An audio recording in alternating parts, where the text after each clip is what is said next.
Okay, so some issues here.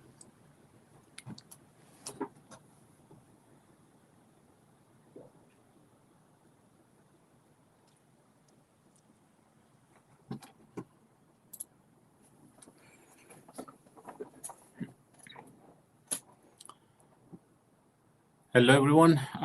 Sorry, there was some technical issues that I had to change the link.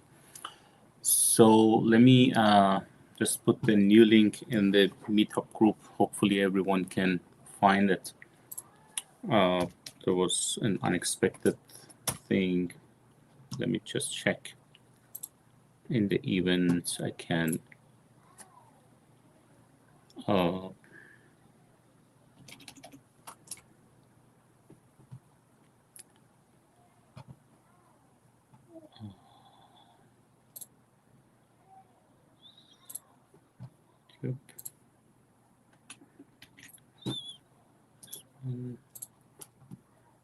and let me, yeah, everyone seems are missing the link. I'm going to just quickly update it.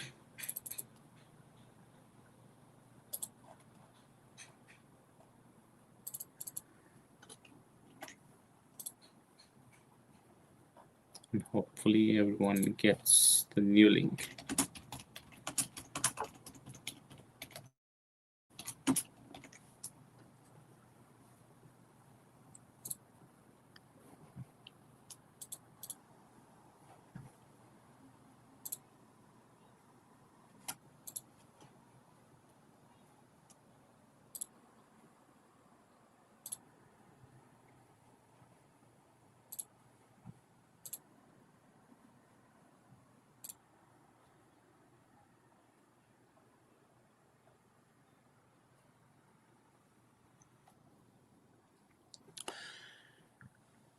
Cool.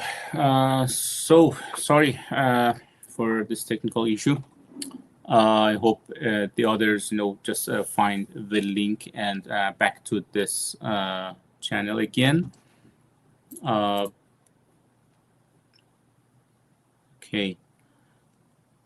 And yeah, let's wait for the others to join. There was some issues with the StreamYard, where we are doing our streaming. So yeah, it didn't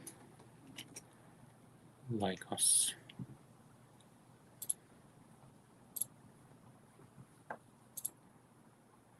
And I am preparing my items here.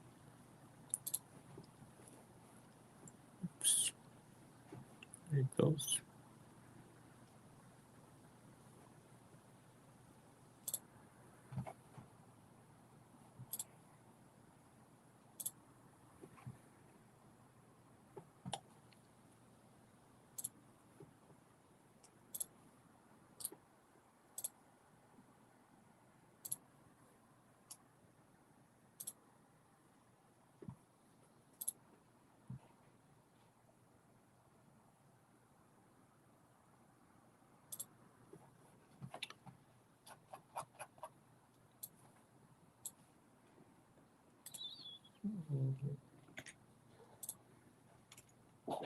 Okay, guys, in the chat, you can just let me know what's happening and how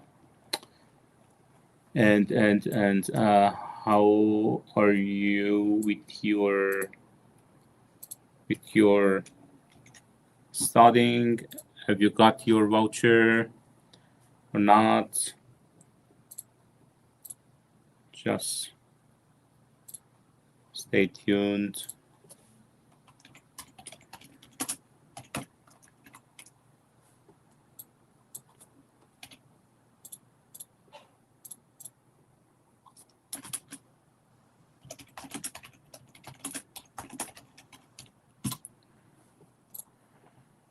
Cool. I think I'm good for now, and we can kick it off. So let me bring my stuffs up and start the session. Awesome. But if anyone can just confirm if all good, with the resolution, with the streaming, everything is good with you guys.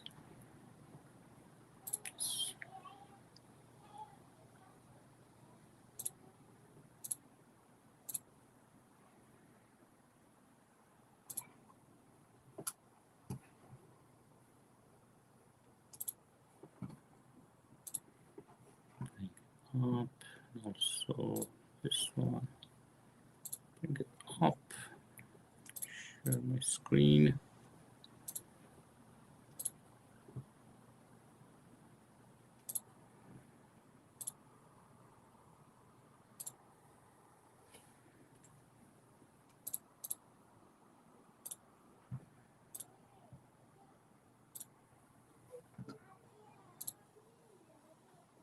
Okay.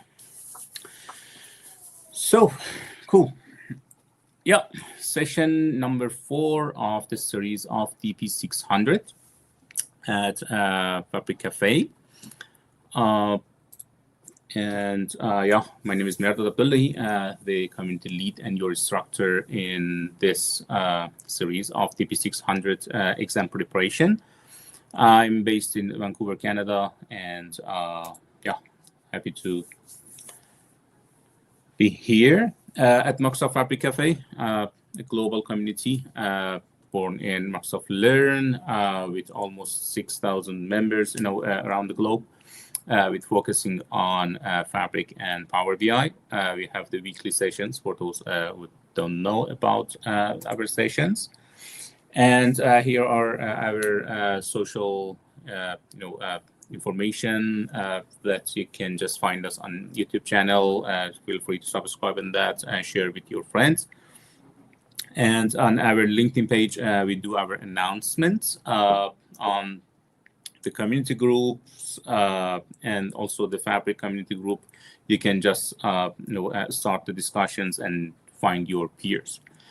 And in the meetup group, for sure, you can just find the next sessions, do the RSVP and rate the sessions. There's a code of conduct when you join the live sessions. Thank you very much for adhering to that. And let's jump into the actual discussion that we have, session number 4. In the previous sessions, we have covered this, green highlighted green stuffs, and today I'm going to just wrap it up. And it may be a bit longer than the previous ones, at maybe 2 hours and a half or 3 hours, depending how complex it will be for us. But we will talk about semantic models firstly, and then we work on the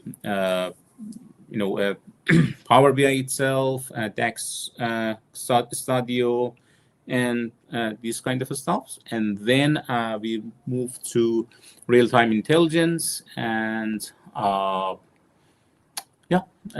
just some deployment pipelines between the workspaces for doing the CI/CD. Just one thing, bear with me until the end of session. I have a surprise for you. It is related to the vouchers. I will have something fun for you. Okay. Let's start with semantic models. Design the semantic models. First of all, let's say what is semantic model? It is if you're familiar with the Power BI and you are coming from that world, of course you know that. But if you're new, your new semantic model is basically a kind of data storage, let's say. And that we are making our model of the data.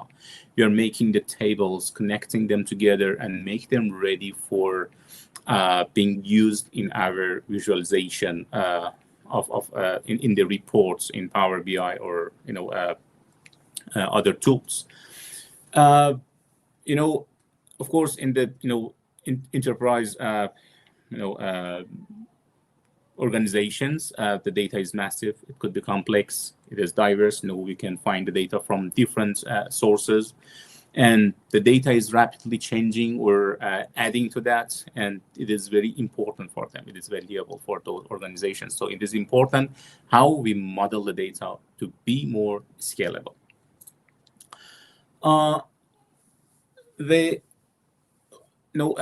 Basically, the scalability is how our data, our model is going to be flexible. In the case of when a data is grown, actually, the number of records are growing for, let's say, for a retail store like Walmart, right? Every day they are adding millions of records to their database. So the data is growing, and our system should be scalable, should just answer in the right time for any request is coming to, and it is important that we reduce the complexity of the whole data. Let's say in our transactional data and also in our data warehouse, we have a bunch of tables, but in the model we are going to just resolve the complexities and make it more understandable for data analysts. They only want to think about data. They don't have to follow the full details of the business. So it is very important to have a scalable semantic model.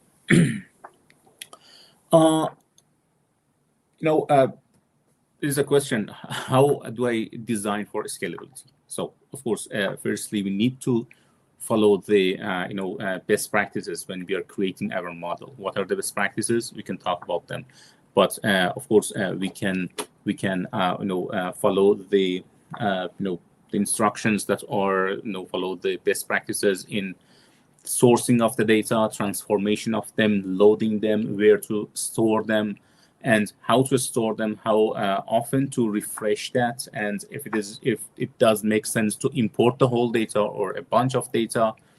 And so it is important how we are going to need that data to be accessed. And another thing is that we can just enable the large semantic model storage feature in Fabric. That we will look at that as well. It is important that what kind of storage mode and we are actually choosing, and how we design our model.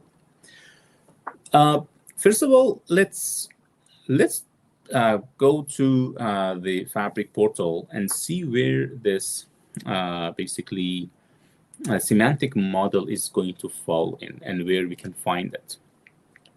The semantic model, let me bring it. Yeah. Sorry.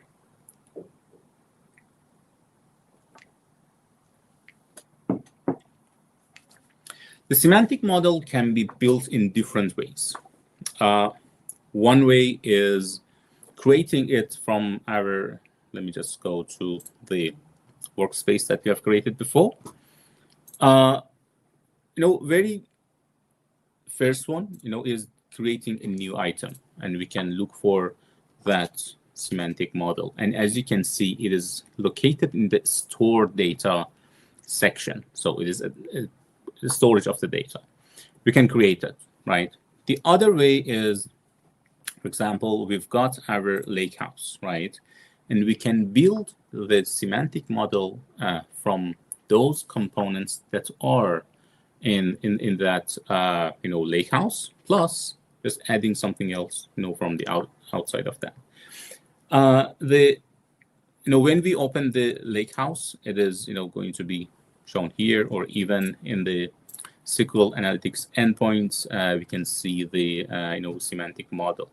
But when we click on that, it is going to just ask us for a name, an appropriate name, and just selecting the tables, right? And where the in what workspace we are looking for basically the just to create that semantic model. For example, here when I want to create the semantic model of let's say my first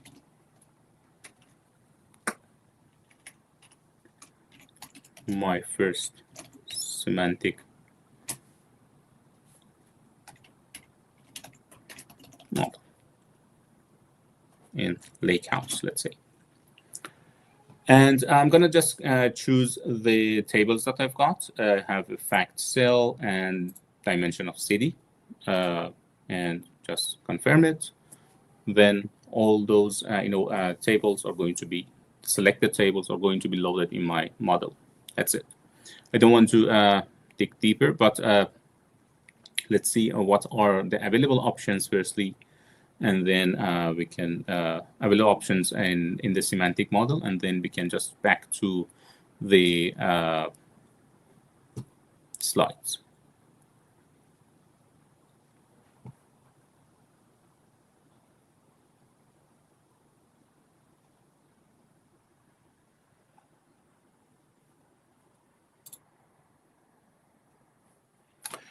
It takes a little time.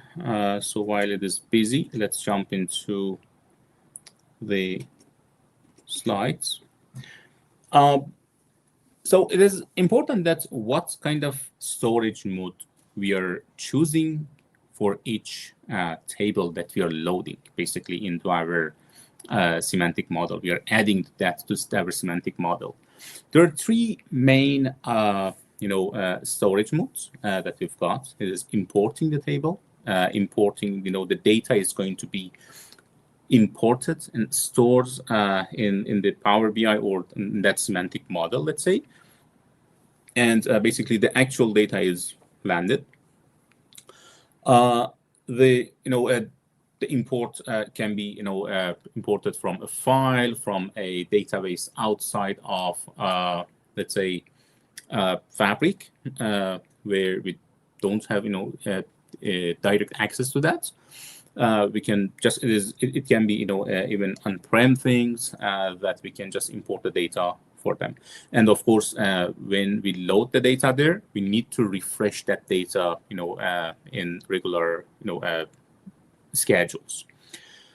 The next type of the storage mode is a direct query, where we cannot or we don't want to import the data, right? It is going to connect to our data source, and only the metadata of those tables are going to be stored in our semantic model or in the Power BI, let's say.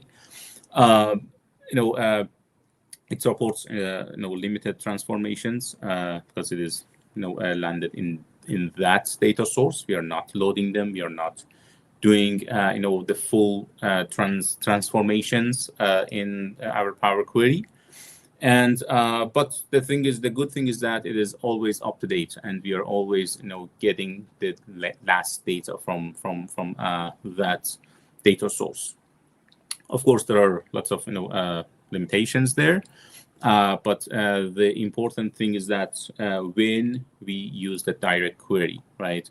The direct query is going to be used when, for example, the data is 300 million rows that we don't want to import them, and it doesn't make sense to import them, or when a data source is rapidly growing and changing, let's say, and there is no time just for bringing them in, transform them, and just push it to the semantic model. So it is better to have a direct link, a direct query to that data source, and just get the data that we need for our analysis. These two were in previously they have been in Power BI for years, but with Fabric, a direct link was added. So it is going to be connected to the Fabric Lakehouse and Fabric warehouse, basically. And the data is sitting in the one lake, and we don't have to just grab them. The good thing is that it is very faster than the direct query, and it is also the same thing like a direct query is supporting limited transformations, but it is always stays up to date. And when it comes to the combination of one of these guys, right? One side is import, the other side is direct query. When we create a model like this, it is called composite models, which is combining these two. However, when we create the direct lake mode, we can import the data, and it is also called composite. There are other, basically detailed type of the storage mode that I listed them here. For the import, we talked about that. In Power, when this actually slide is showing when these kind of storage modes are going to be available for us to choose from, or when we, for example, select a table, when they are going to be applied, and it is the only basically option that we have. For the import mode in Power Desktop and Power BI web modeling, or let's say Fabric modeling, for almost all data sources, when you select get data and use Power Query. So it is going to be only a snapshot of that data, and you need to refresh that, as I mentioned. We have two types of direct lake. The direct lake on one lake, which is basically where we get the data, we link our, basically load the tables and the metadata of them. When we choose the one lake catalog as a data source, and the data is not loaded, as we mentioned before. It is always there, but the data is scanned actually from the delta tables, right? Where it is a delta table, we can, just access that. The other type of the direct lake is on SQL Analytics endpoint. That is coming from what we just created, right, on the lakehouse or on the warehouse, or even the snapshots that we have created in the previous session for our warehouse, right? On top of that, also we can create these semantic models. There are some limitations there. For example, it is a direct query, right? There's a direct lake on those SQLs, but there's always a limit. And if your data is passing the guardrail in the Fabric, it is going to automatically, sorry, I hope it is better for you. It is basically, where was I? Yeah. There is a bit of the limitations. One of them is the falling back. Falling back for the direct lake on SQL Analytic endpoints, when you are, your data, the data that you are basically reading from is more than number of records. For example, in Fabric F2 capacity SKU, actually, when you have more than 300 million records, it is passing that guardrail, and automatically your direct lake is going to be changed to a direct query. So of course the performance of that is going to be lower.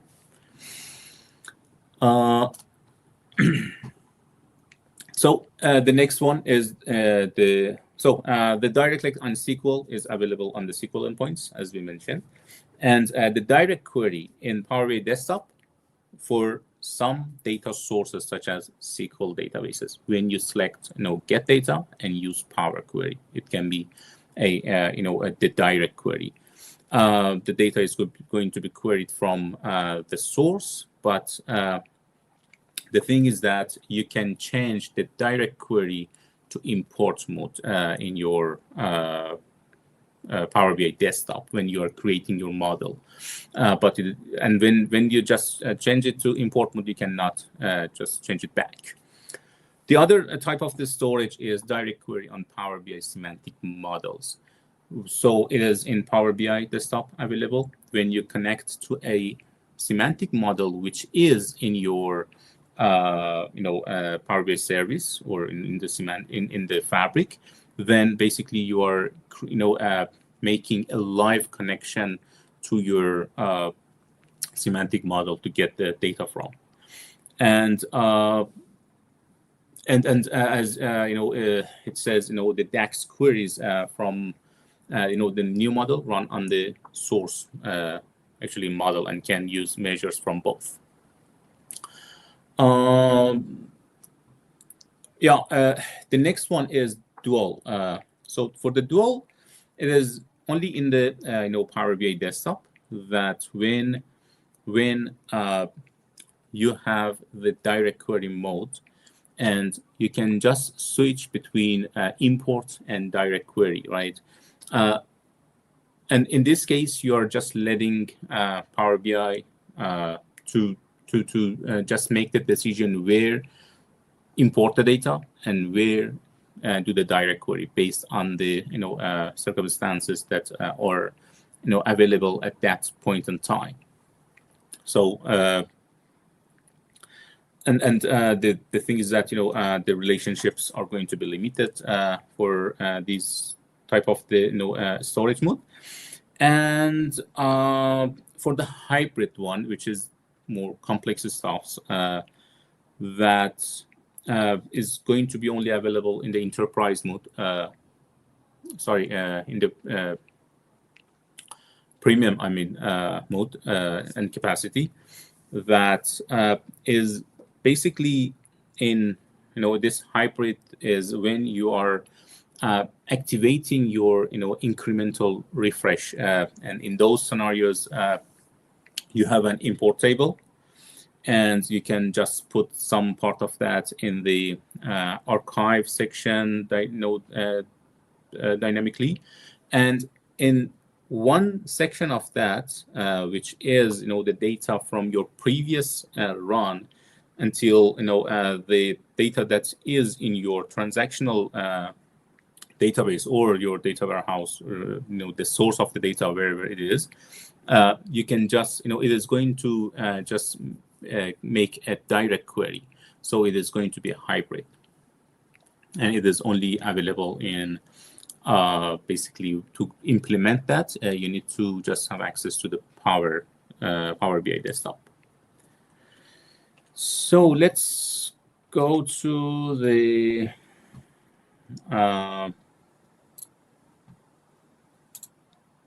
portal, and let's have a look at the table, the semantic model that we have created, my first semantic model lakehouse. Let's open it.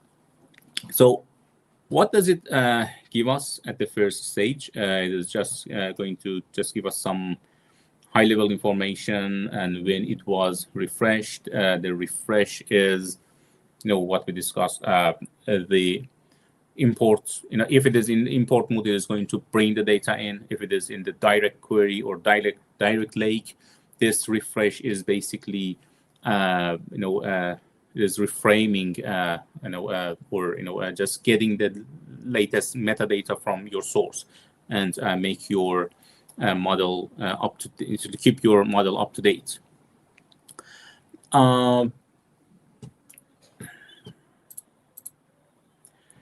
And the next thing is you can just refresh that or schedule your refresh.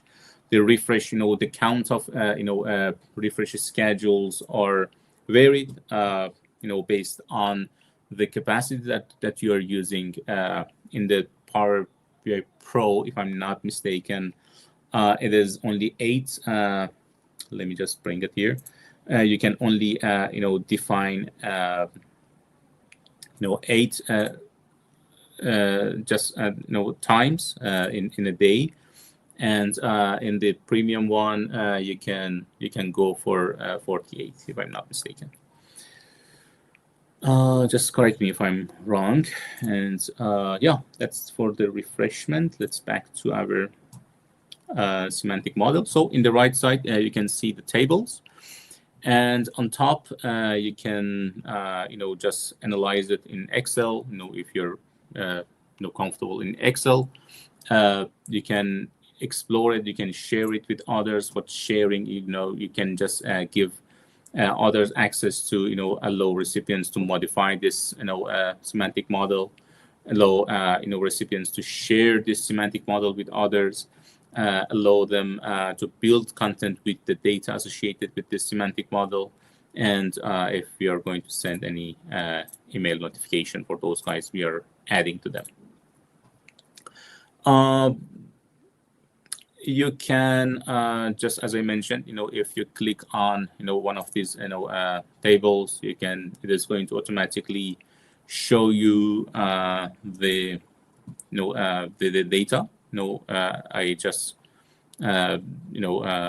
ticked for the whole table. It may take a bit long.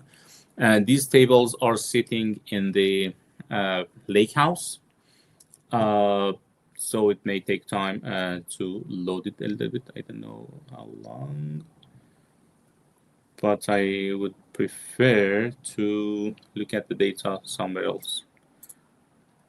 Let me check if the only city name is going to be loaded here.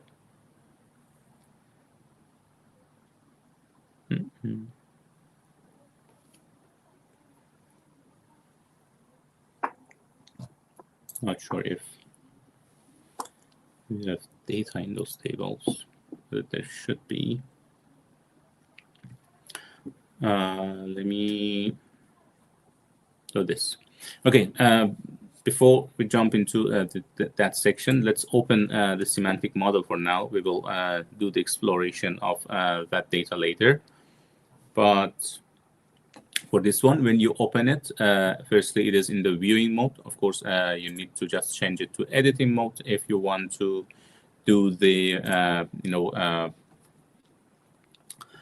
a modification on your model. And if you hover on the table, it is going to give you some informations that where this data is coming from. For example, it is coming from a data warehouse, or from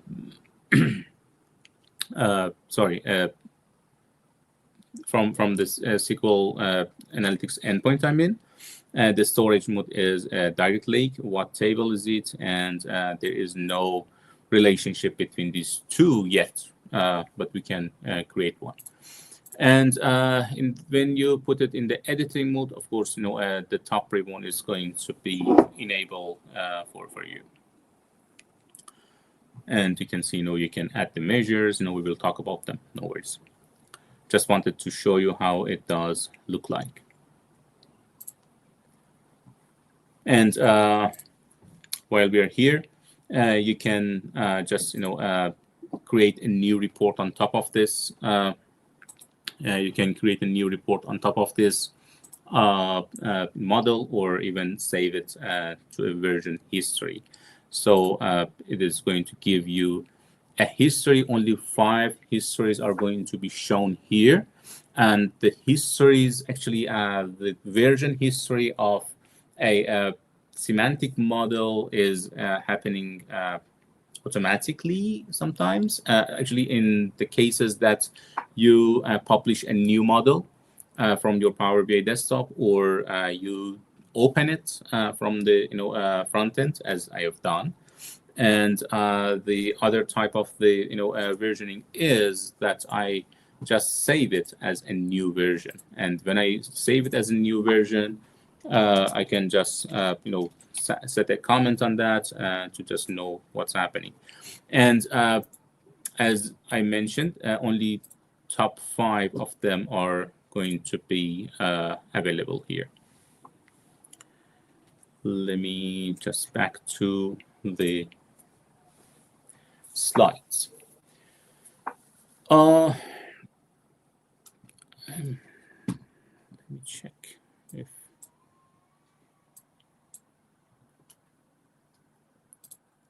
hopefully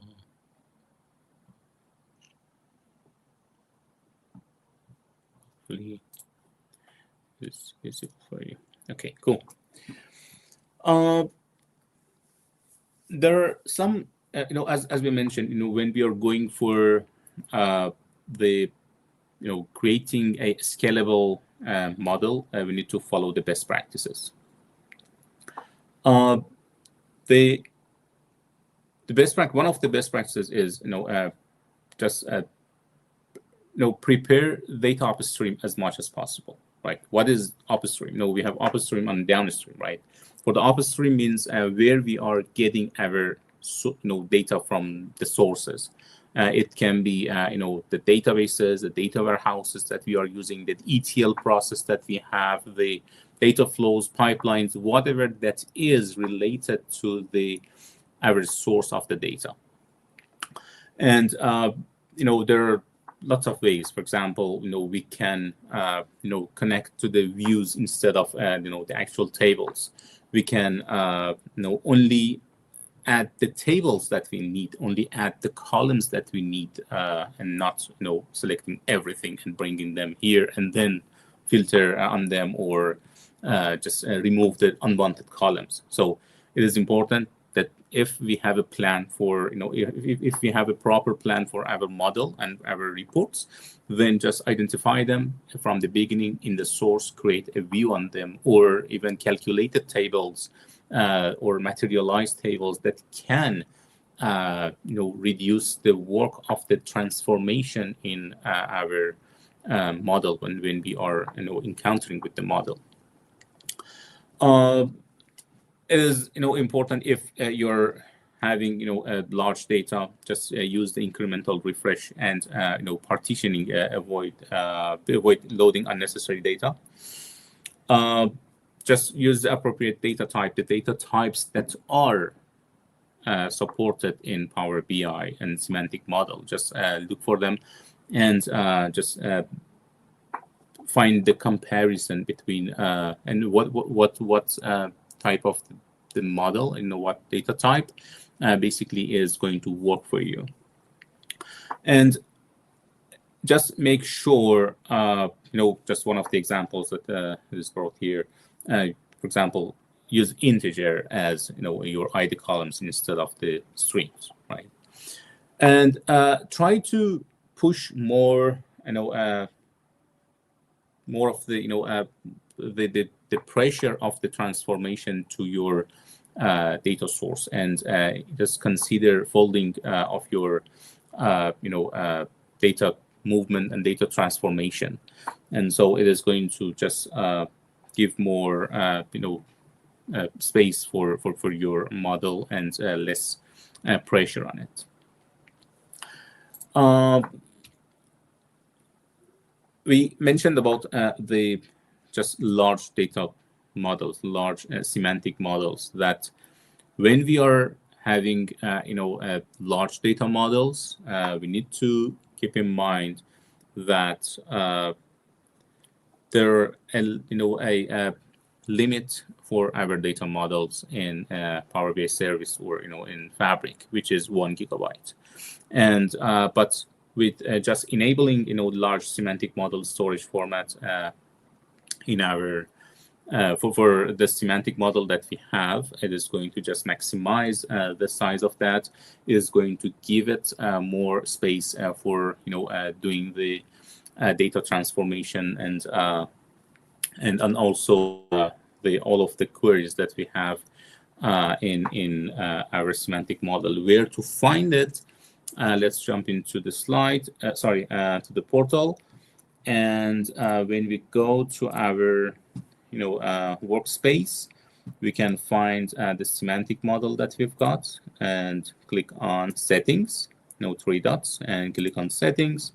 You can go to this large semantic model storage format. It is automatically changed to on because it is linked to the direct lake.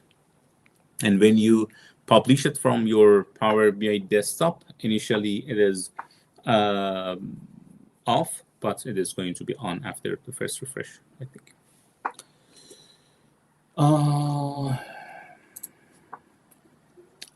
So for the incremental refresh and partitioning, what does it mean? I think before doing that, I need to jump into the Power BI. Maybe it is better to jump into Power BI. And let me just look at the other stuffs. Okay, yeah, cool. Let's just see what is actually what it does have for us. For the incremental refresh, as I mentioned, for the large data set that you've got, that it takes time, and that every time you don't want to load the whole data that you have, right? First of all, the data, actually, the storage mode that you need in place should be import mode. So import mode means, okay, the data has to be refreshed always, right? And you need an incremental refresh. How to implement that? We can just look at it in my Power BI, but you need to just configure some parameters, some reserved parameters, reserved names with range start and range end. That is working with the date and time actually. And you can just configure the refresh policy, how it is going to, from what dates, and actually for how long of your data is going to be moved to archive section, and when it is going to be passed after that archive section, it is going to be just deleted, right? And it is going to just refresh the data based on those parameters, and which is basically like this, that your data, and the last part of that for the incremental refresh in the premium capacity, which my capacity of it is, I'm on trial of Fabric, so we cannot test it, but we can only implement it and see how it is working. It is going to make our hybrid table, right? The data is, let's say, imported in the green side. That is going to, in our archived section. Our incremental refresh is, let's say, is just loading the data for, the last 3 days, or 3 weeks or 3 months, whatever, that we are, configuring in our incremental refresh section. And since that data is loaded, of course, transactional data is, producing some new data, right? And since we don't want to miss that section, a direct query is going to be also, available to just make sure that the data that we are showing in our, incremental refresh table, in our hybrid table, is up to date always.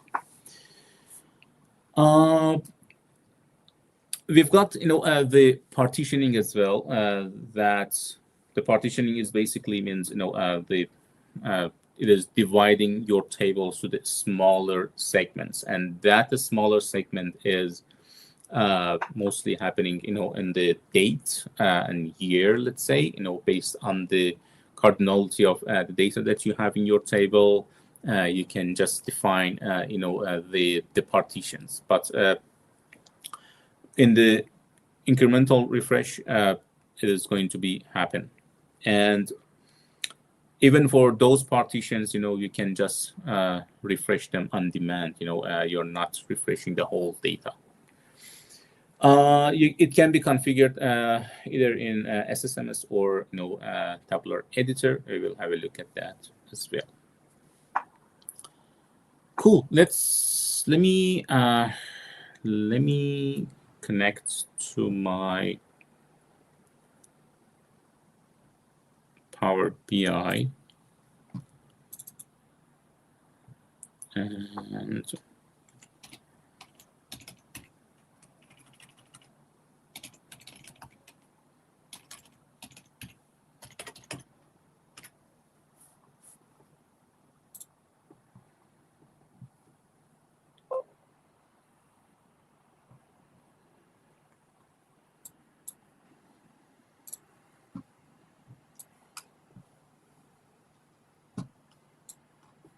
okay, I have to do something here.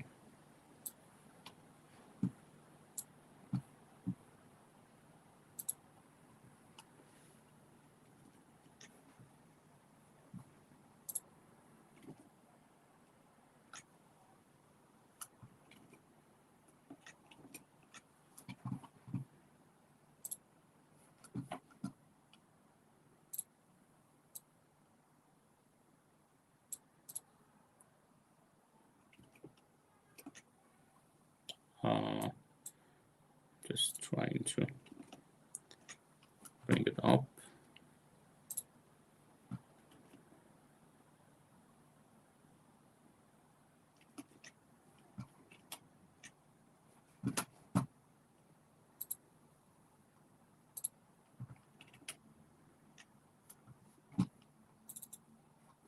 Okay, cool. So here, let me make sure that I have you all here. Okay. In the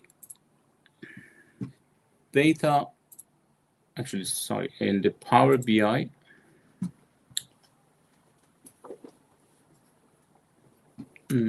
what we wanted to do? Yeah, sorry. So basically, it is, we are going to just let me create a new blank report here and work on a blank one. And let's see how it is going to work.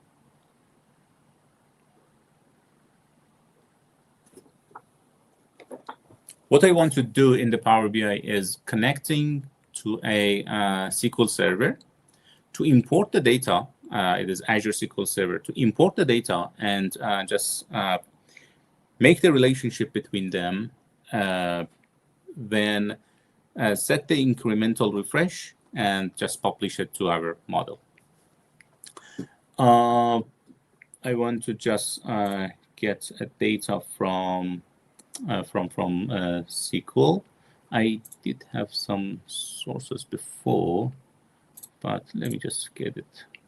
Oh, no, it is the data warehouse that I don't want.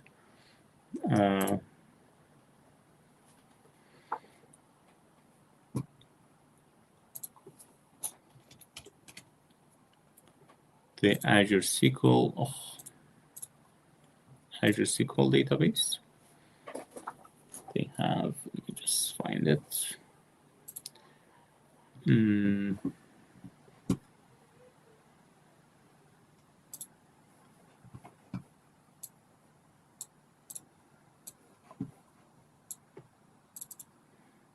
I bring it up.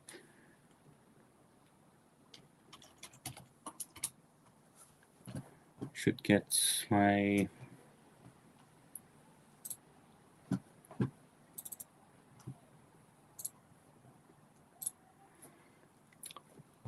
server address quickly. Got the table here. So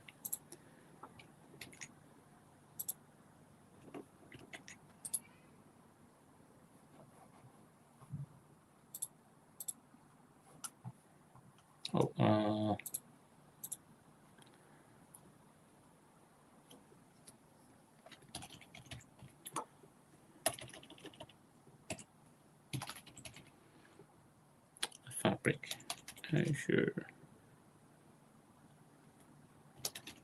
SQL Server dot database dot windows.net, and my DB name is my DB, I'm gonna import. Here I can just specify if either I want to import or direct query, and if there is any SQL statement that I'm going to specify. But it is going to use my current credentials that I have. If it works, if not, I have to go to the okay.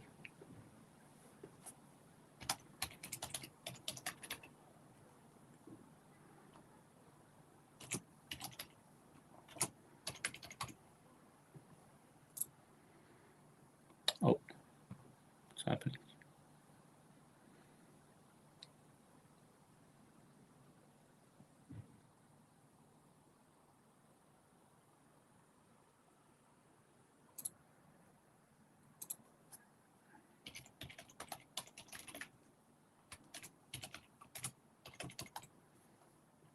I'm using the right password here.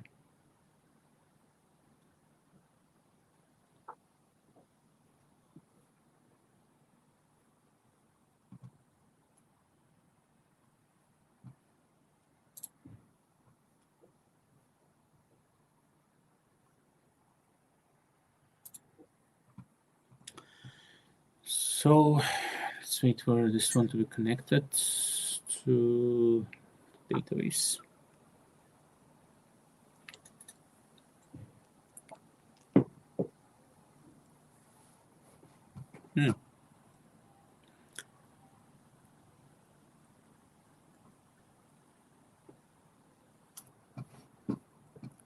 Make sure that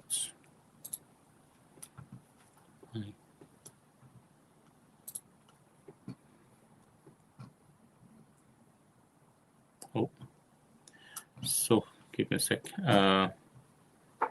Something is not right with this.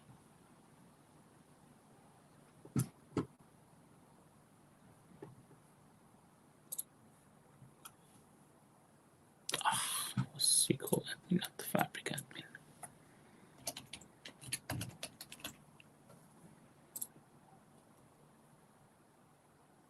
Yeah, it's wrong username. So now I've got my tables here. The tables that I'm going to use is the sales order details, sales order header, let's say, and or let's say only the sales order header and product and customer. These are the things that I want to just get for now. I can either transform them, do some transformations, but let's say for now we don't want it to be transformed, and only let's load the data. Let me just make sure about the date column firstly. No, we can go for the transformations quickly. Just make sure we have the right column types. We have the customer, which is fine. Let's go to the order header. For the order header, we have the date and time. That's good. We have the due dates. We have the ship date, which is also good. And yeah, I think we can just open it. It is going to be loaded, the data. I'm happy with the current status. However, later we can continue with the transformation of all those tables. But how many records it is going to be loaded? Yeah, it is not that much of the record. That's good. In the Power BI, you have different options, views. There's the report view. There is no report for us now. Is the table view that is just listing all of your tables. It is going to just show the tables that you've got for each of them, the column of them. And the sigma sec, sign that you see here is basically for those numeric columns that are can be aggregated. And the thing is that we have the model view, and the good thing is that since it is coming from a SQL database, the relationships are basically they have been established, but it is one-to-one, and it is basically based on the data that is seeing and finding the relevant and corresponding column names. It is just identifying them. However, we can always, let's, for example, delete this relationship, and we want to create a new one. So we will have, the slides of the relationships and how we have them, but let's create them here as well. And one more thing, in order to see what is the type of the storage mode, it is import. If I have chosen the direct query, I had the option to change it to an import mode or dual, right? But since it is now import, it is not going to be changed. In the right side, I have the model and also the the tables. In the model, I can see all of the available items in a in my model, including the calculation groups, cultures, expressions, measures, perspectives, relationships. One of them just deleted. If any roles are there, and the tables. And so yeah, the first thing, and if we just over on that, it is showing us and the date that was refreshed, and also the storage mode, which is import. In order to create a relationship, from the top ribbon, we can find the manage relationship, and it is going to show us the existing relationships. But I'm going to create a new relationship between customers and sales header. And it is identifying, that each customer has only one, order, but we know that each customer can have more than one. However, my data set is not having, more than one order per customer. So I choose it as one to many. So there are other options. You can, say many to one. It is the thing related to the foreign keys and primary keys in the tables in the transactional mode, or in the data warehouse even. But here we can just choose from one of these cardinalities. It is many to one to many, one to one. For example, for each customer and address, it can be one to one or one to many even, and also many to many, which is not really suggested. But there are some possible scenarios that we may have that many to many relationships. The cross filter direction means from one side you're filtering your report, your table, or it can be filtered from both sides. It is always better, I'm just giving you the best practices, but it really varies based on your scenarios and use cases. But the performance of the single is much better than the both, or even in the cardinalities, one to one is the best. One to many, one to one basically means that you couldn't put the data from both tables in one because of lots of reasons. If it is a a common dimension or a common table for to be used other places as well, but in terms of the performance, one to many is the best. Then it is going to be many to many. You can make this relationship active. What does it mean? It happens that we have more than one relationships between two tables. As an example, we have the date columns in this sales order header. Let's have a look at them. We have the due date, we have modified date, we have the order date, we have ship date, we have purchase date, we have the delivery date, let's say. But and all of them are going to be linked to our in relationship to our date table. So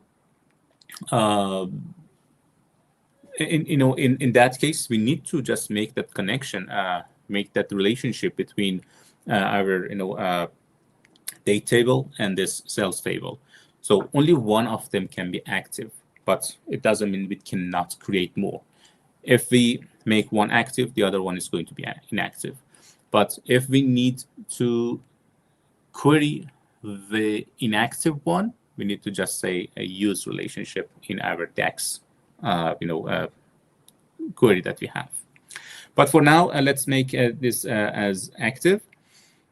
This is just applying security filter in both directions. And the other one, assume referential integrity, is only available for the direct query. When we actually load our tables at the table as direct query, we are just assuming that the data in the source is integrated. And for example, if we have any customer ID in our sales table, of course we have a corresponding customer record in our customer table.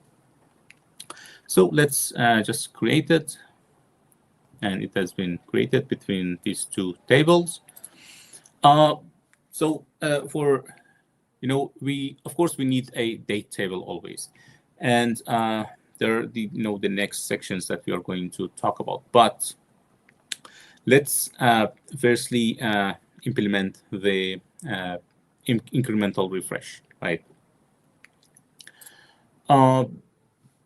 Before that, we need to firstly create the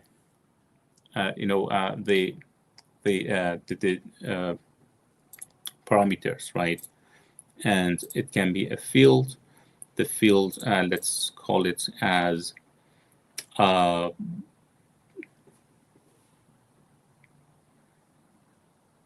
sorry.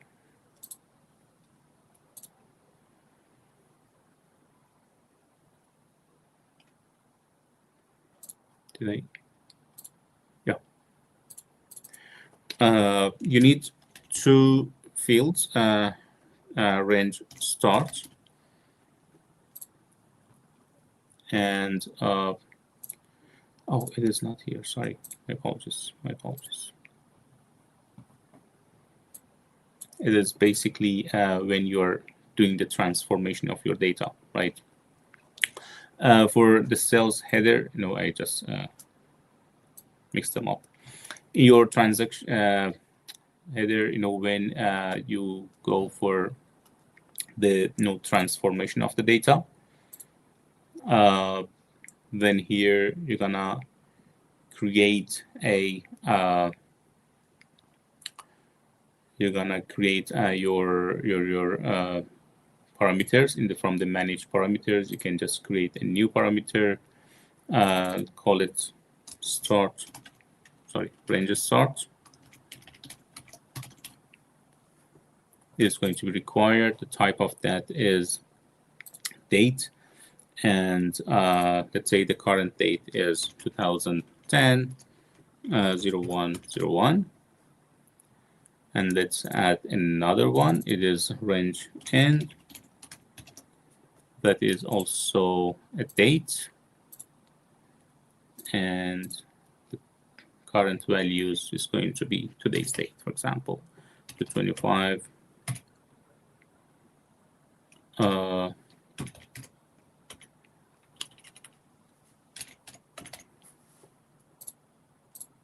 Okay, this is the first step that we do. The next one will be utilizing these two. How we go to the header, for example, where we are getting the data out from our source. That is going to be something like this. Let me just quickly bring it.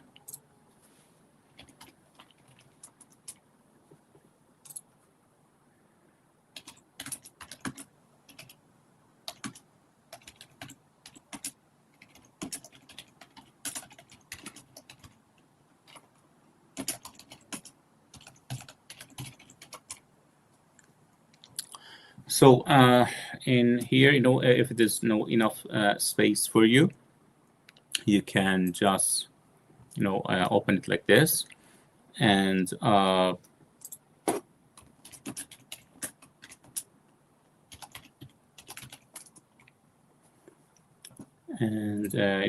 the source, we can either go with the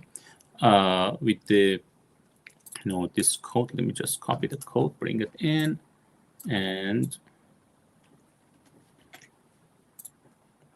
example here, we are just okay, just give me a sec.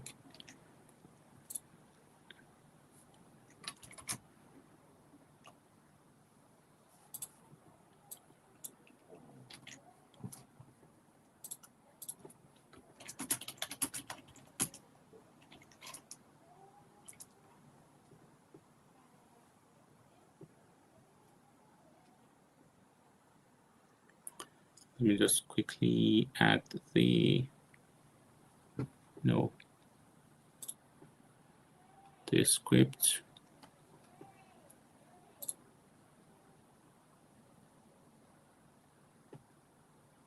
Okay, yeah. Let's use this one. It's much better. And the database that we have was called MyDB. Yeah, MyDB.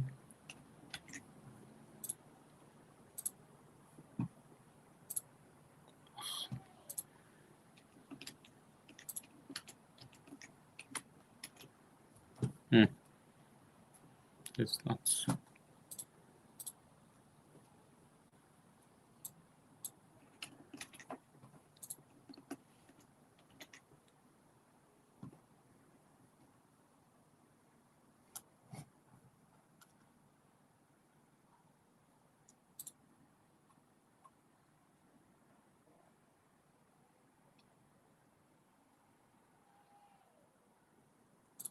Maybe we can just add this filter instead.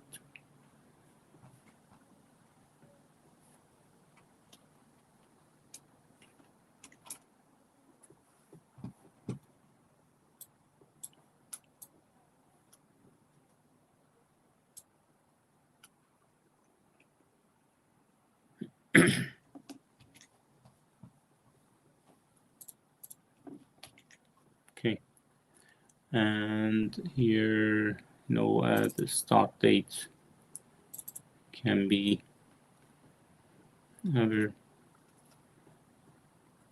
parameters, range start, and the end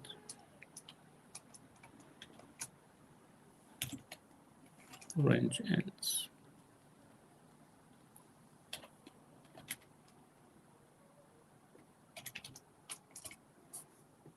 Okay, should be good, or still giving me the error.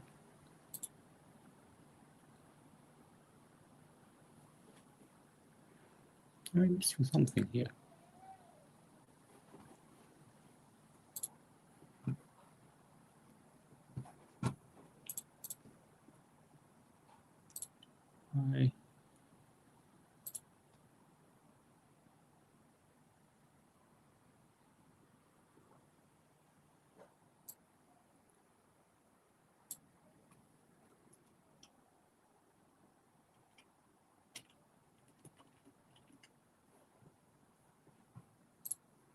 or maybe the one that I'm going to add is going to be, I wanted to just directly do it, but the other thing, that of course we can do is go to this, custom filter. Is much easier maybe. For the custom filter, there's going to be a demonstration of this as well, that we say if the date time is after or equal to basically our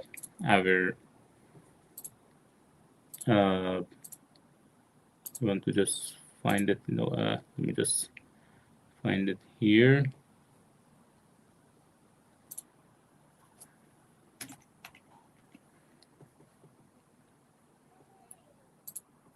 I cannot find it.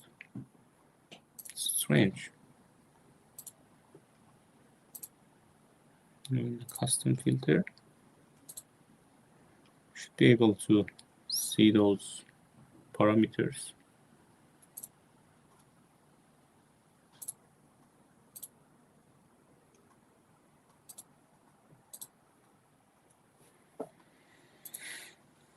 Let me just change them to the date, because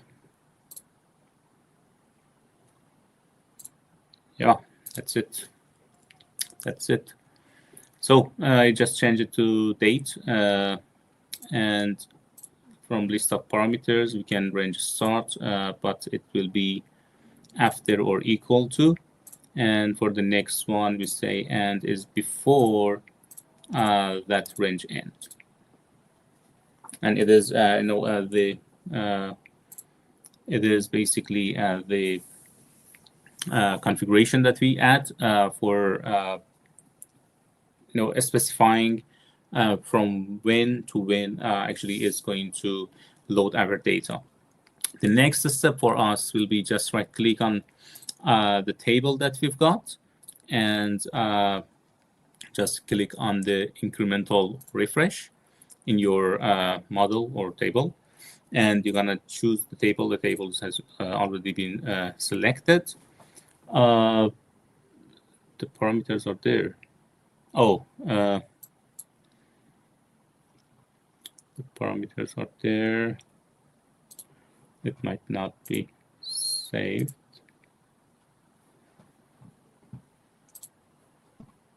We have the parameters. Oh, it's not even saved yet. But yeah, let's save it.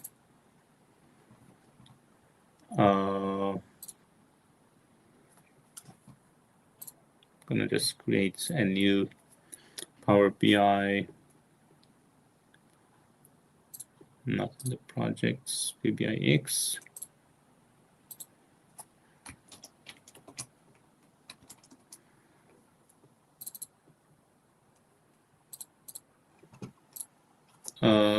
Desktop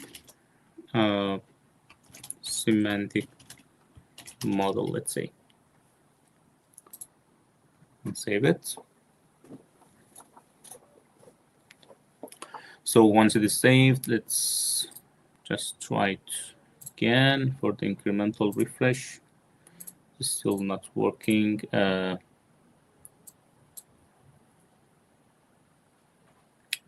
parameters are there, and don't know why it is not getting those parameters. And hopefully the transformation, or it may be, just let me make sure the parameters are still in place. Yeah, they are. We have the range start and range end. Am I putting the right word for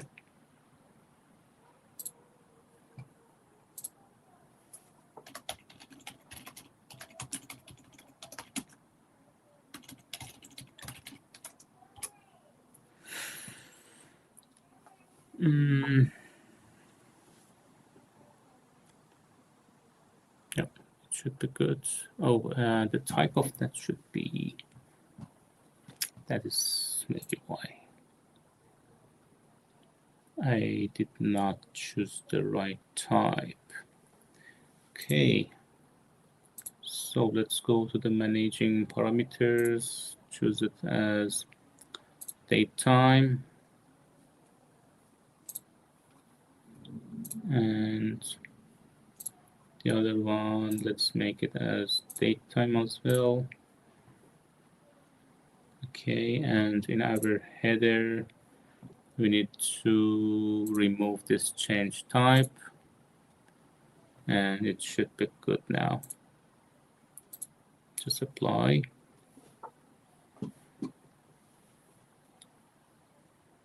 The incremental refresh is going to be, available when you are meeting all the, requirements. Hopefully it works for this time. Yeah, now it is available. Now maybe it is a good opportunity for us to do it together to find the complexities sometimes. So set import and refresh range. We just choose it, and here we are basically defining the configuration and the policy of the incremental refresh. We choose when our data is going to be archived, right, before the refresh date. For example, let's say it is 5 years before the refresh date, right? So whatever data that we have, it is going to be archived here. And the incremental refresh data is going to be started, for example, for the last 1 day, and whatever that is added to my data in the transactional database or in my data warehouse since the last day is going to be refreshed. And here is the part that I was mentioning about, that only in the premium section is available, that we are going to get the latest data in the real time with direct query, which is making your hybrid tables. And we can just choose only refresh the complete day. If it is in the midday, don't refresh it, right? Don't bring it in. And of course, it is going to just take the change data. But I say only add the complete day, or don't add the complete day, and that's good. And in the bottom, we can see just some visual of that to review it, how long we are going to load the data for. But let's just add it for 3 days for the incremental refresh. So once it is done, we can just publish it to the our semantic fabric and Power BI service. But before that, I want to just walk you through some other stuffs. Let me just jump into my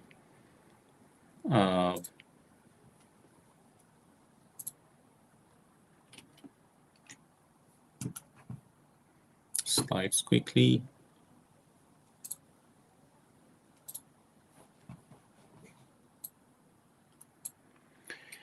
For the relationships, so we talked about the type of relationships in our in the Power BI, but the best practice and the always recommended type of the schema is the star schema. That when you are creating your model, it is better and to just follow the star schema as much as is possible for you. The star schema, as we mentioned, in the previous sessions, the fact table is in the middle, and we have the other dimensions that are linked basically to your fact table using their IDs. For example, in the fact table that we have now is the sales table. We've got the customer ID. We've got the city ID. And it is called also the dimensional modeling.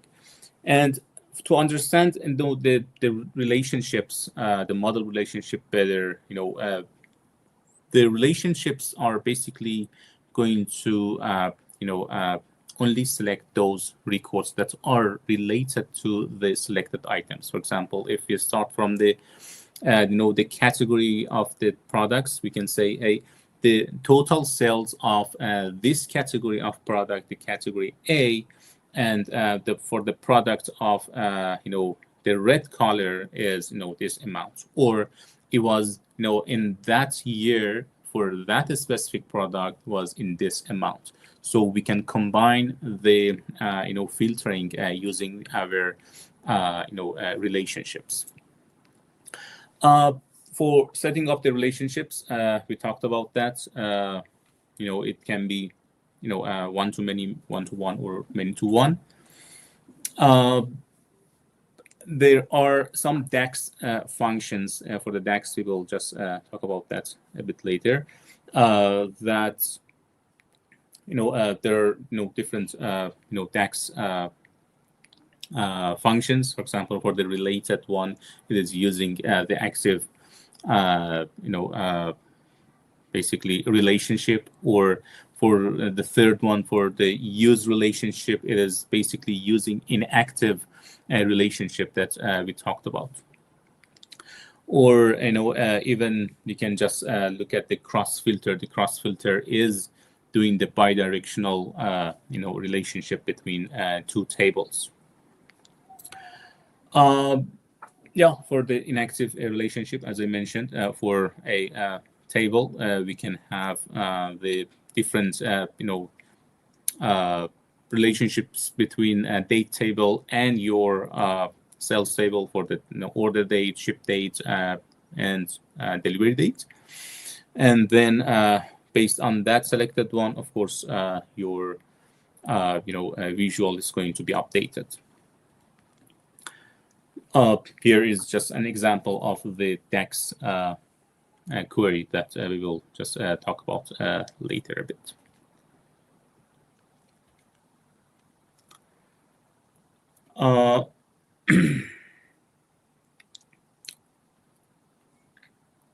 About the relationships. I don't want to stay on the relationships more than this.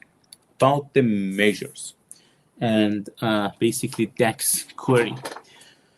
Before, let me firstly jump into my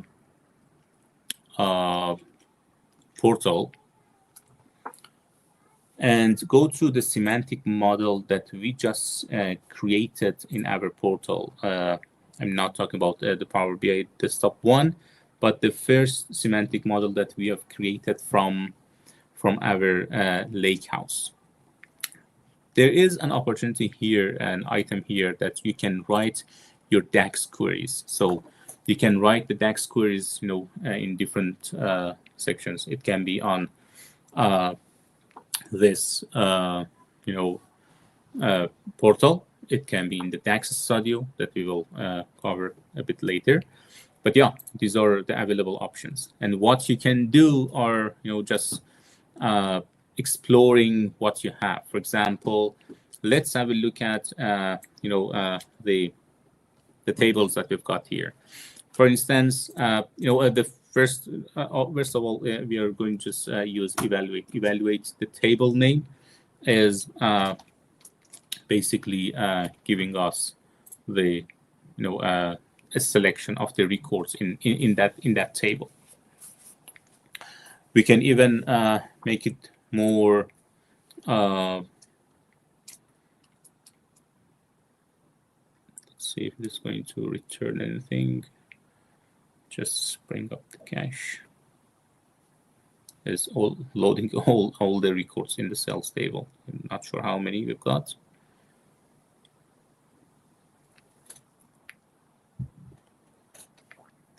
If you're coming from SQL background, evaluate fact cells, it's select start from fact cells table.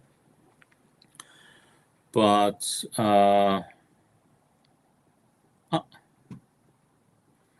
Yeah, it is actually it is consuming the memory and it is not loading everything. So what I'm going to do, I'm going to just say top n is top n number of that query, and the first one is just asking me for the number of records that it's going to bring back, and I'm just counting for 200 of them for now. And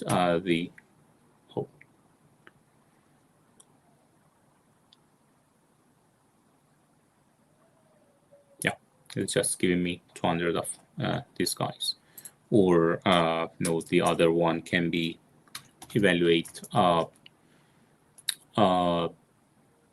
sales fact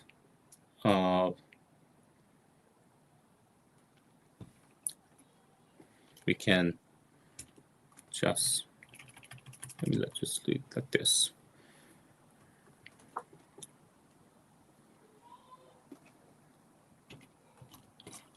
You can just go for a calculation, or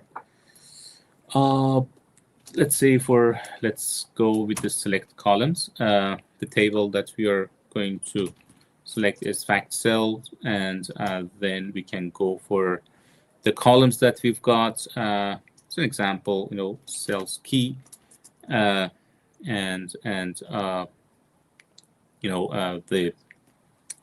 date of that, right?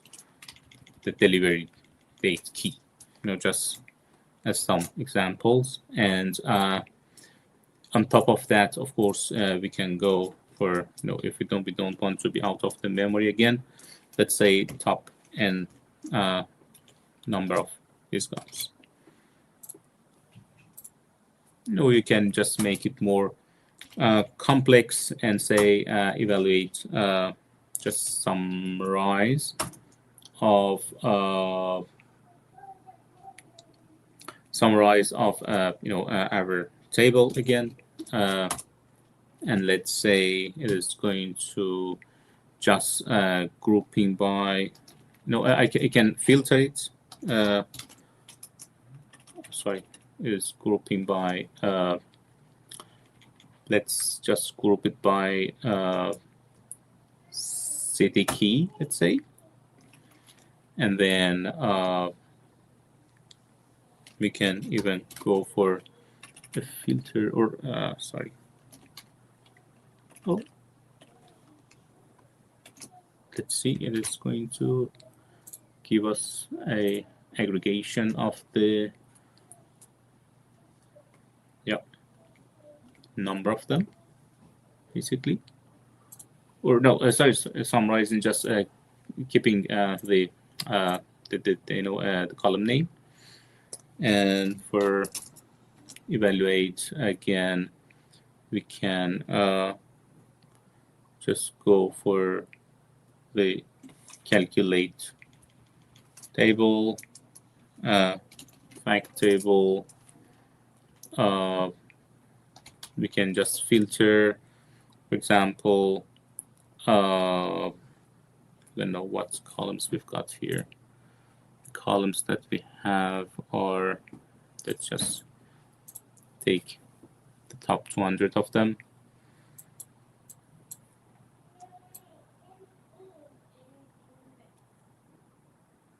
We have, lots of something like the quantity, right? For example, let's say we want the quantity, the filter of fact cells quantity equals to 8, and just summarize of total the profit of that. The profit. Am I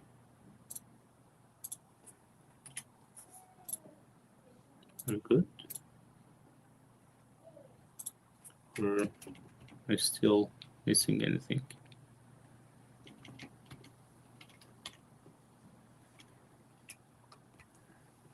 And close it. Yeah, all good. So we are filtering only for this quantity.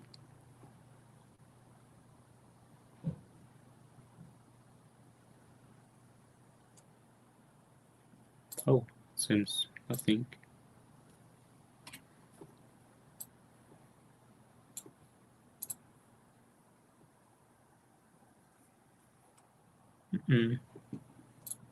Nothing is coming through.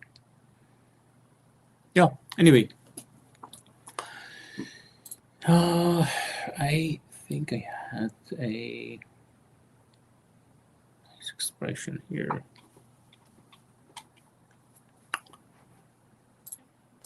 Even we can do some, just defining a, measure, in this DAX, querying, but it can be more, complex as you go over on this, on this one. So that's good enough for this one. I just wanted to show you how you can, create your DAX queries in semantic model itself, and you can, even if you just define a measure, it is going to give you opportunity to create create that measure just and apply it to your model. Yeah. And for example, this one, total sale, as an example. And here we can just say, doesn't like it. We can just say some. Oh.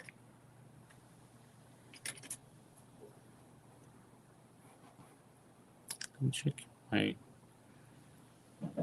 items here. Why?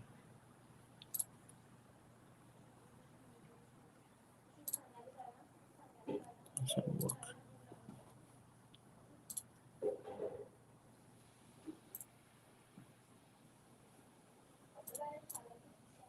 Hopefully I can find it here.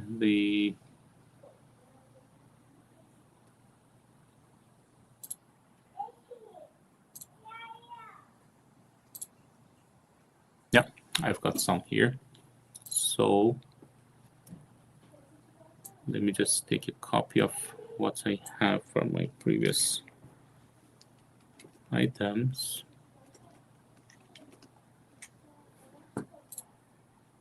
Okay.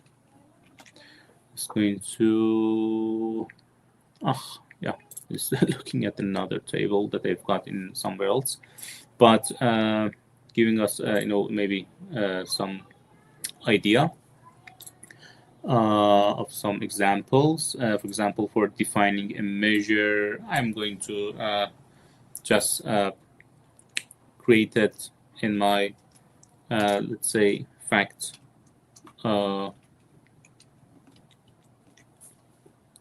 It is fact cell, and it is, let's call it as total cell. And here I've got my fact cell again, and let's say the fact cell, we should have something like quantity, and that quantity is going to be, I don't know, do we have something like a unit price? Yeah.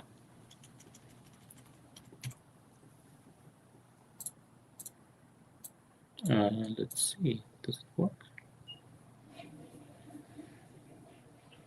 The connection has been dropped. There's no fact cell, so this fact cell.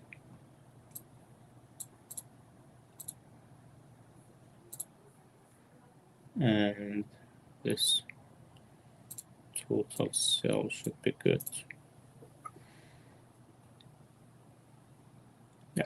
Now it is just giving me this, and it is just giving me the opportunity to just update my model with adding this new measure. And even for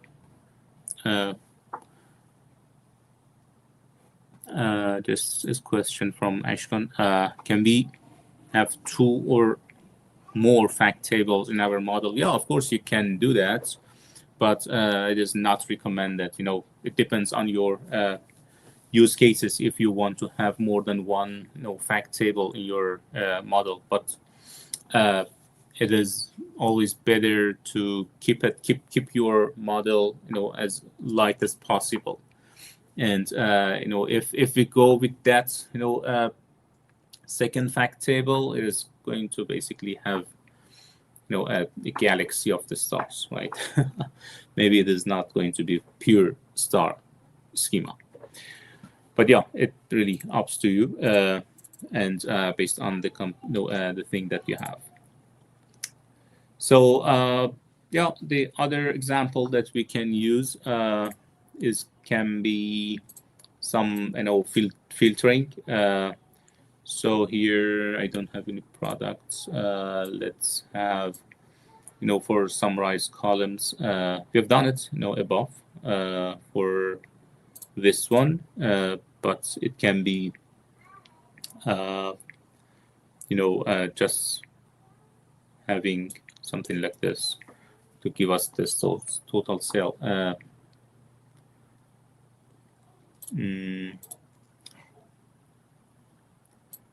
Let me just go for the fact cell and fact cell and fact cell quantity. If the quantity is more than 3, for example, it is going to use this total cell. What is the total cell?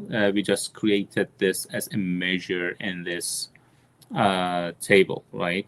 And it is going to just only use that one, right? So we can have the measures or the value cannot be determined. Let me just bring it in together and execute it at the same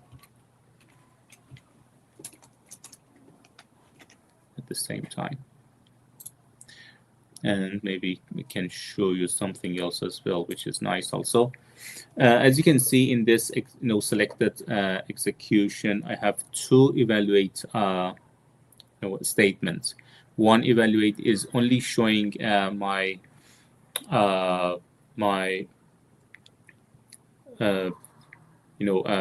measure, only the measure.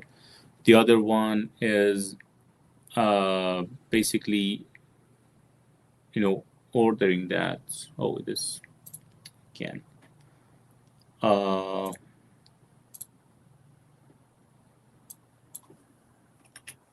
Let me just find it quickly.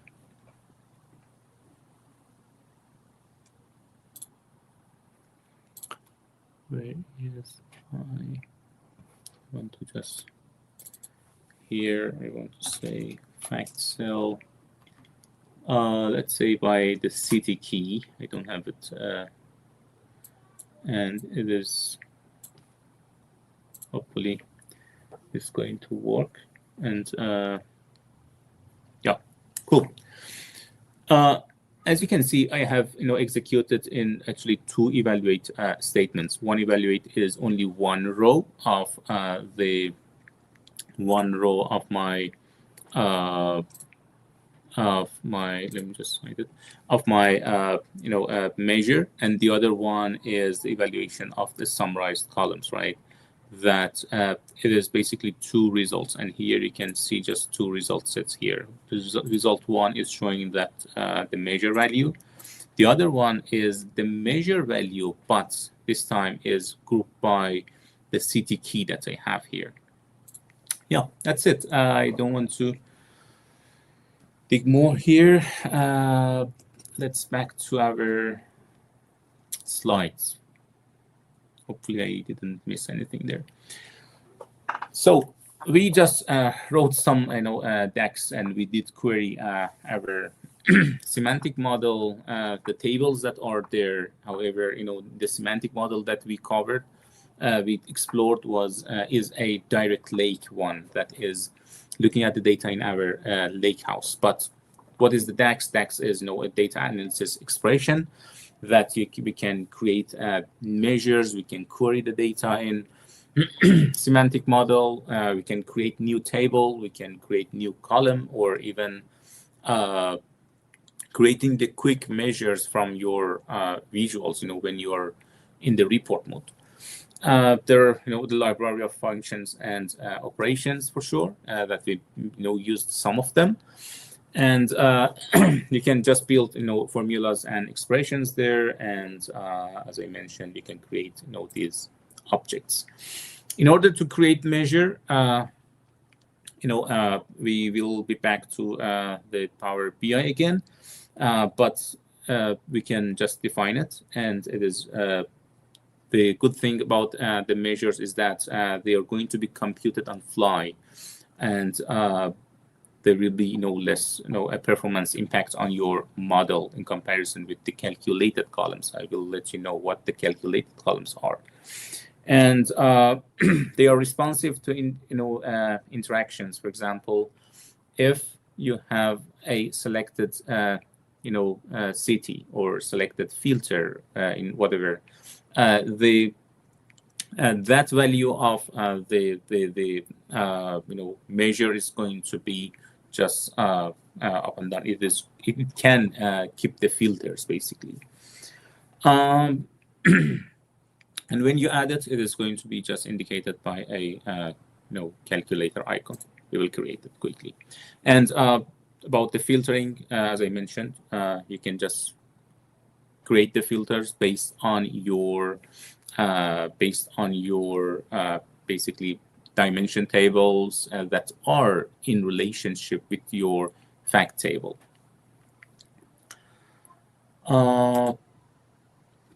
So yeah, let me just back to our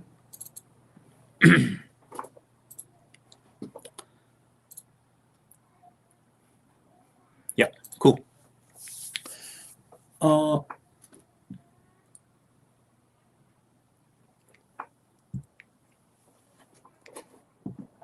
In the Power BI semantic model, what we need to do, I want to just create some tables, calculated tables or tables, and some measures, and see what are the opportunities, actually the features there for us.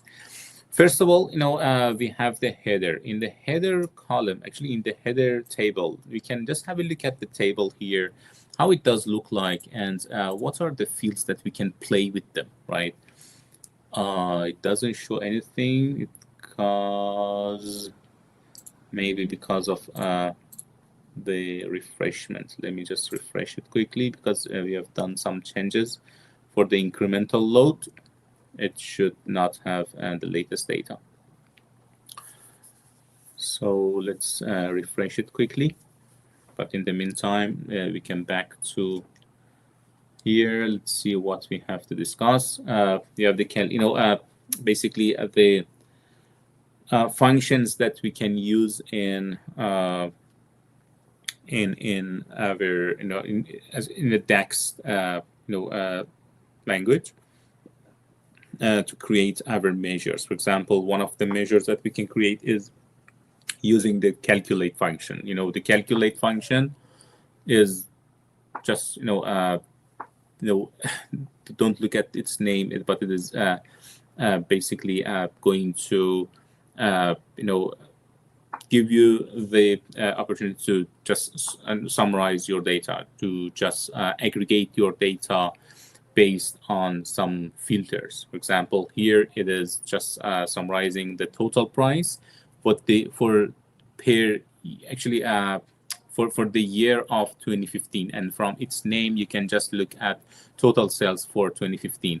What does it mean? It means that even if you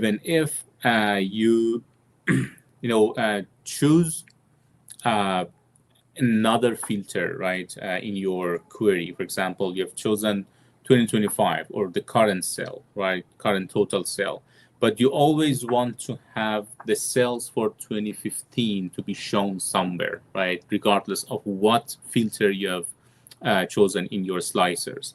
So it is very good, feature for this one.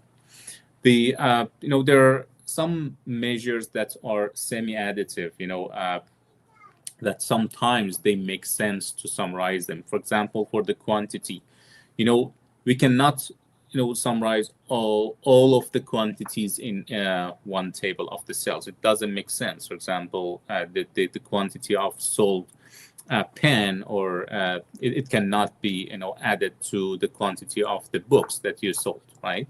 So these are, the semi, additive measures that we've got there, and where it makes sense, we do the aggregation for. Where it does not, we don't do that. And the what else? Or there are other type of the maybe semi-additive ones. For example, for the fields that we have for the as the keys, like city key, it is an integer, but you see a sigma there. It doesn't make sense to summarize, the values there, but it does make sense to count them against against another filter, or you want to just count them. In order to, of course, a semantic model is nothing if we don't have it actually is senseless if we don't have any date table in it. So we're going to create a date table together. Usually everyone just disable the auto date time creation in Power BI. We will do that. I just want to see what are the other stuffs, other decks that we have. So we have the time intelligence functions that we can use when we are creating our measures. For example, it is just giving us the total sales for the previous month. There are some time intelligence functions for the previous month, for year of year, or year to date. There are different stuffs. And for this one, for example, as an example, it is showing us the for 2015, the previous month was 39,000, and as you can see, it is visible here. In our semantic model, we can create the calculated columns. That those calculated columns are basically going to be stored in our model if it is in import mode, right? But those calculated columns are going to be applied per row. So if we can have something like measures, it is really more recommended than the calculated columns. It is useful for when you want to connect the columns together. For example, if you want to use it in a dimension table, for example, you have, let's say, first name and last name of a customer. So then you want to connect them, or you have the product category in the higher level in your dimension tables and the product name, but you want to just link, concatenate these two together. That makes sense. For the calculated columns, I recommend to use them in the dimension tables. But for the fact tables, when you want to do the aggregation, it is better to go with the measures. However, there are some functions, iterator functions in DAX that you can just calculate per row, which is also not recommended for the large data models. In your semantic model, you can create the calculated tables, but one of them is going to be a date table that we are going to create in a bit. It is kind of a calculated tables. It is, or even you can just calculate it from another table to somewhere else. For example, you want only one table for the year of 2015 sales. That's it, right? So then you can just calculate it and load it there. And they know the icon of your table and actually calculator is going to be on your table. A comparison between the calculated columns and measures, as I mentioned, calculated columns is going to just create values for each row in a table. Measures calculate on demand, and it is going to be calculated on fly. The calculated columns, it is storing the value in our PBRX, but that one is just calculated based on the filter that you are applying. The calculated column is increasing the file size, the model size, the measure doesn't, and that one is row by row calculation, can impact the performance, but the DAX expression may still be so optimal. And the calculated column, if you use it in your fact table, it has to be referenced with your measure. But the measures can be referenced another measure. These are the nice things about the measure. So let's go to our desktop again. One thing, firstly, let's have a new table. The table that I want to create is the date table. Let me get the script that I've got for this. If I can find it, I had it here, I think, yeah.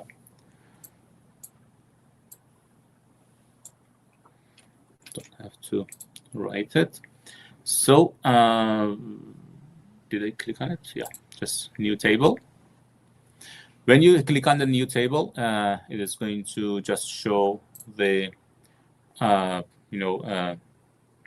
the expression here that you can just use your own table. And here is a nice function, calendar auto is going to just create it. And I've added actually some other fields here. We have the date. Yeah, that's good. And then just let's save it. When you save it, the table is going to be created here, like date table.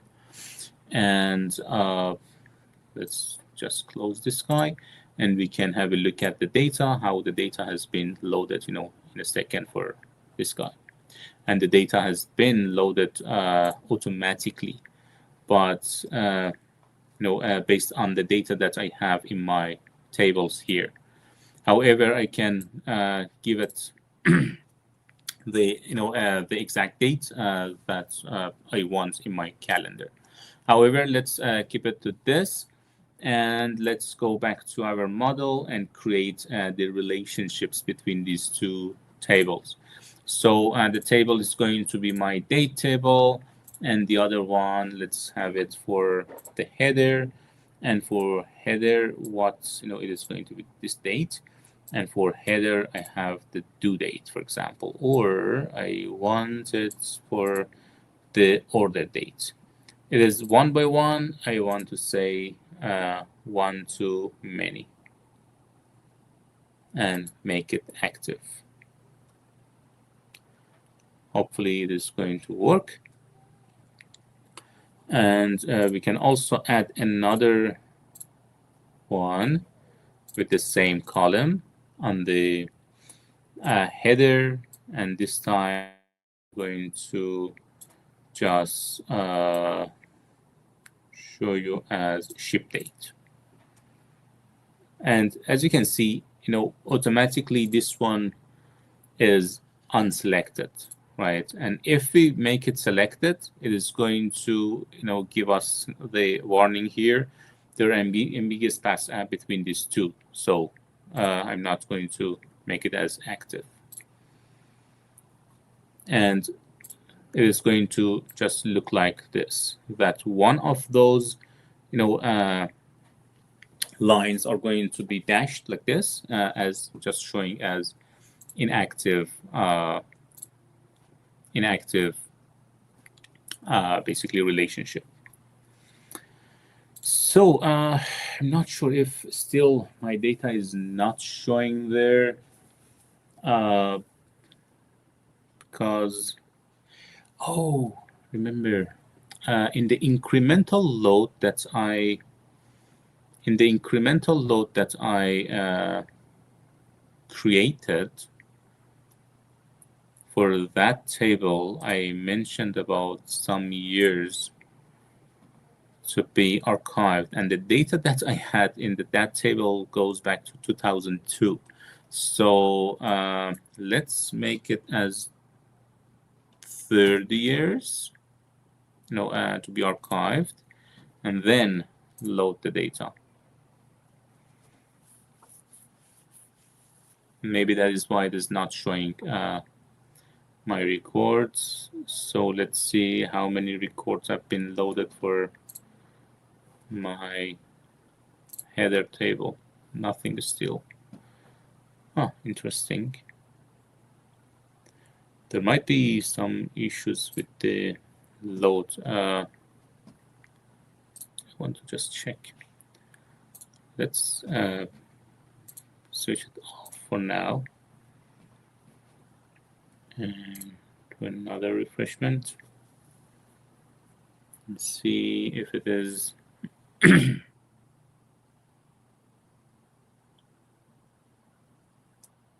default value for this one. I think there is a problem here. Let me just check. For the transformation, I wish I could just change the parameters. Let me just check the parameters that I've got. Yeah, that is why. Let's say from 2000. Just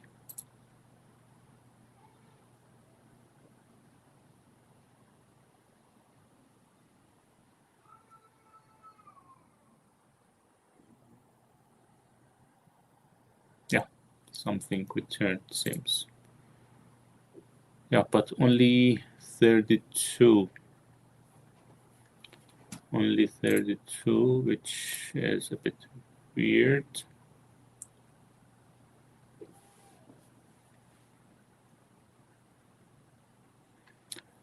I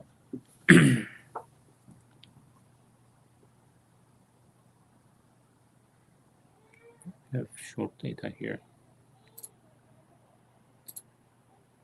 It is coming from here. And data transformation, let me just check what we have chosen here. And let's just ignore this filtering for now. I want to make sure we have enough data when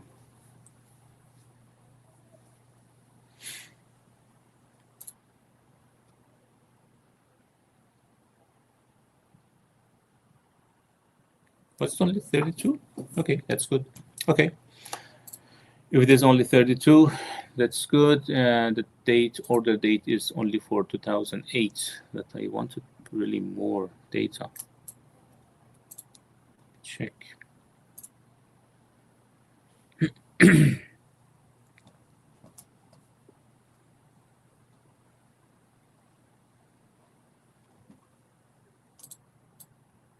Interesting. Only the data is for 2008.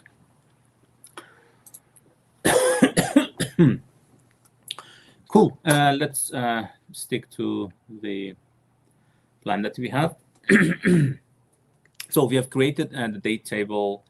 Let's just put some visuals here. For example, a bar chart.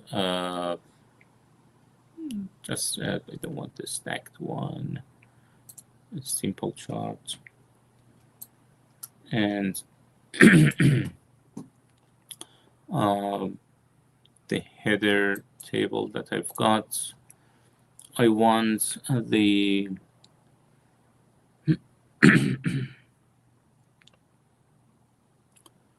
I want something here. That's total do. The total do is here, and let's just filter it by the product. But it is not something right. I'm not sure if the product is,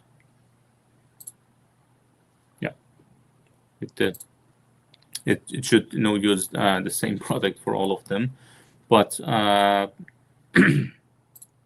want to have the customers here now.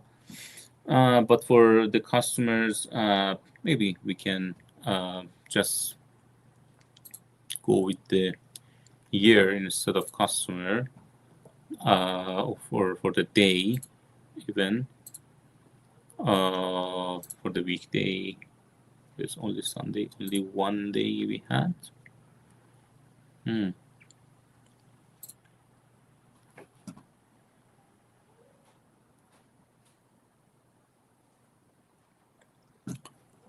Shouldn't be this. No, unfortunately, our data model is not good enough. All of them are in the same day. The order date that we have. I wanted some more data, to be honest. Let me check why this data is not giving me the full.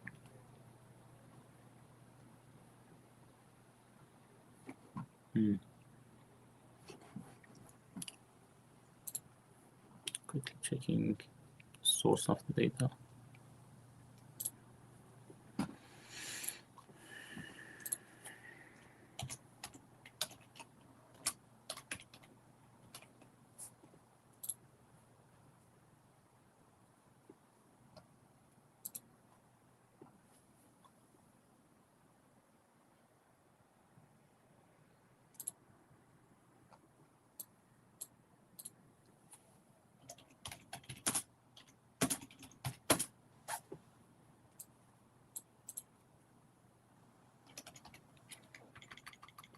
Sales header, see.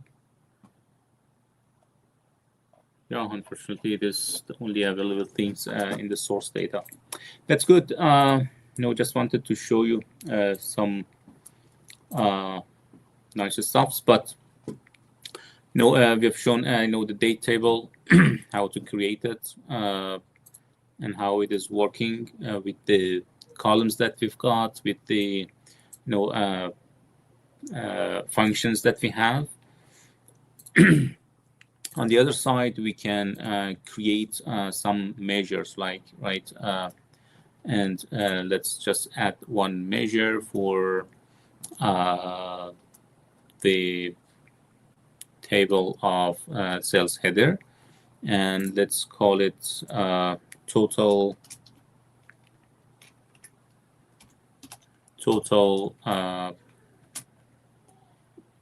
do, let's say, is going to just summarize of my total do, right? That's it. And it can be more complex. It can be filtered, as we mentioned in the slides. But if we go to the table view, the icon of that is going to be something like this. And even we can add the new columns, and the new column is only active for the import mode tables. What else I wanted to talk about? However, we can just publish this model. Let's say it is all good. And of course, we are going to save it before publishing. In order to publish, it is going to ask us in what workspace you want to publish it. I choose the DP-600 Fabric database that we've got. And with the name of desktop with the name of desktop semantic model. We will see that in a bit in our Fabric portal. Now we can just be more complex in our DAX statements. It can be, it can be just using the variables. So it is very important that you utilize the variables when you're writing your DAX queries. Just as an example here, in the top section without a variable, for example, it is just calculating the parallel period. Parallel period is one of those time intelligence functions that we've got. For example, it is going to just calculate the cells for the last year, right? And you're gonna again utilize it for dividing, right? You just want to divide today's cells minus the previous year and divide it to the past year. So it is just comparing with what happened in the past year. As you can see, twice we are calling the same function, which is not ideal, right? We are just putting unnecessary pressure on our engine and on our model. Instead, we use the variables. So the first variable could be something like this: cells per year. We are just calculating that, putting that in a variable. Then we are going to utilize it, and 100 times we can just reference it. It is only one time calculated. It is very important to make use of the variables. The other thing that is basically has the performance impact on your DAX queries is the iterator functions. The iterator functions are basically identical with the X, for example, where sum is sum X or average X. What does it mean? It is basically calculating something in the row level when it is just reading your your data, and it is not really recommended for the large data because it is going to just explore every single record. An example of that is like this, that you can just, you cannot see it, sorry.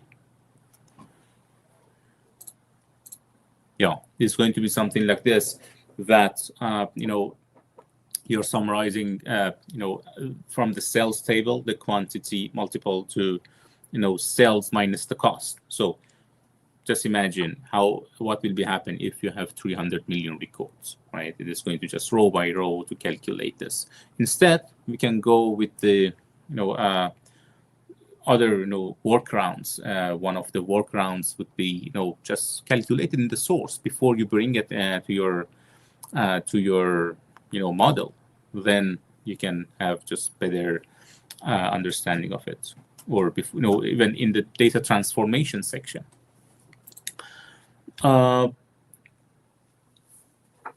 For the table filtering function, you can just it is also one of those iterations, but you can calculate a table right by just a year, just only getting the data for that specific year, right? The fiscal year, I mean.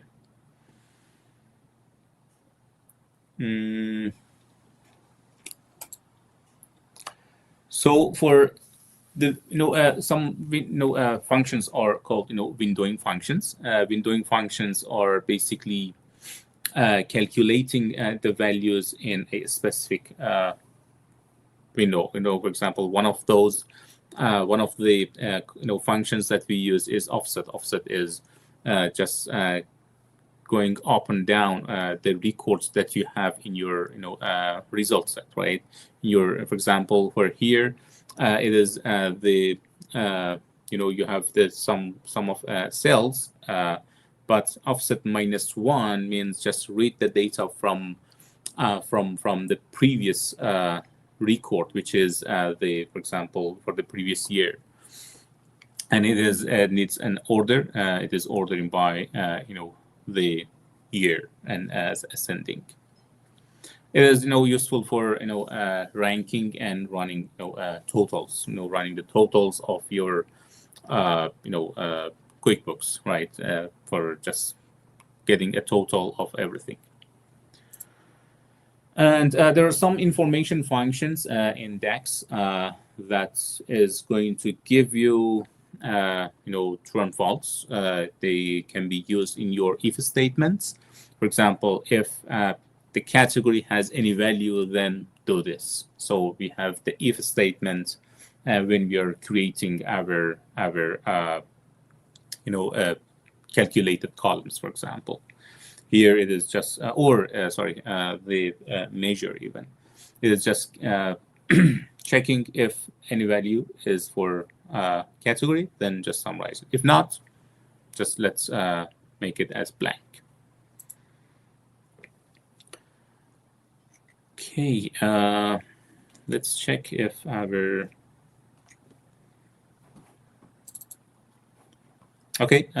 the semantic model has been published to our Power BI, and we can just go and check it and see how it does look like in the portal. In our portal, we can go to the thing that we have. Just remember, we have created one visual in the report. So a new report like this and a semantic model has been pushed. But when we go inside it, we cannot refresh it. There is a data there because the data has been pushed using the PBIX, but the data is not refreshed. And if we go for the refresh of the data, it should fail basically because the data connections are not set up. Let's go for the refresh now. It is going to give us the error, and here it is because of the missing credentials. So what we do is basically we can just go to the setting of this model, right? That is brought here, and there is a connection, the gateway, that we need to create it. Previously, I think I have created one. However, just create a new connection, but I already have one, and it is going to be applied to this gateway and cloud connection. If you're using an on-prem data source, so you're gonna need a gateway and to just set it up. So it seems it is good now, and we can just back to our this one, and now try to refresh our data in the semantic model. Hopefully we can finish it in time. Okay, while it is busy loading, let's go back to our slides. We have the some other type of the calculations, the dynamic calculations that we can create the calculation group where in the let me just show you here if it loads. If not, even we can do that in both in the this is still loading. Okay, we can go for the refresh. While it is refreshing, I think we cannot open the semantic model. let's open it. Yeah.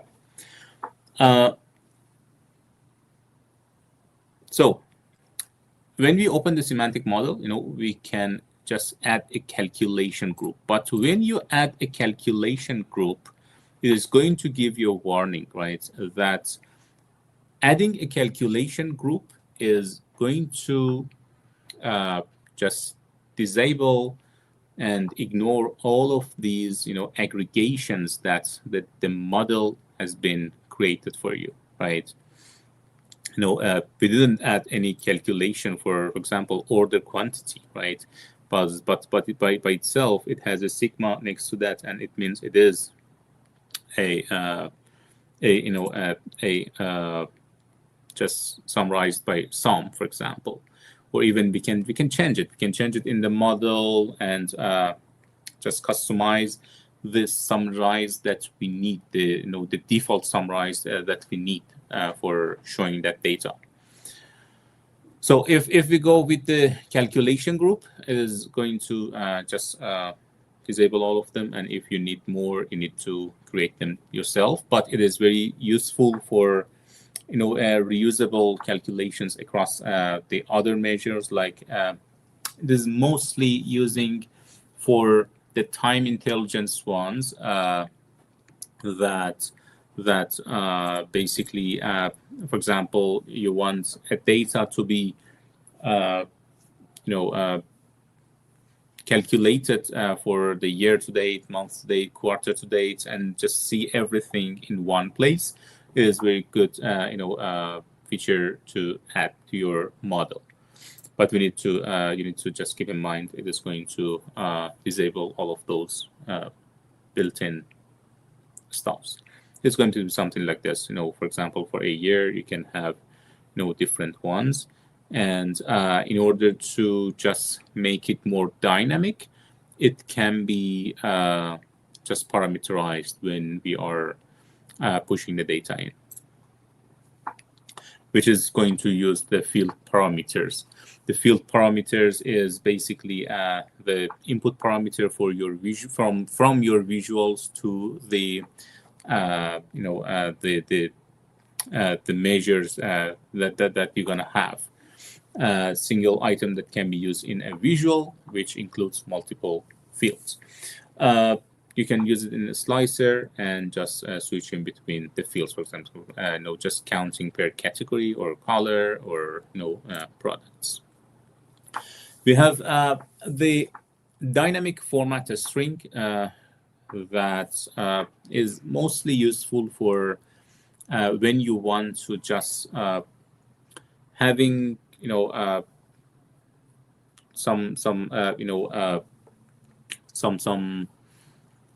signs or figures in your text, the strings that you want to show. For example, one of them is the formatting sales figures. For example, if it is a million, instead of 1 and 6 zeros, you can just say 1M, right?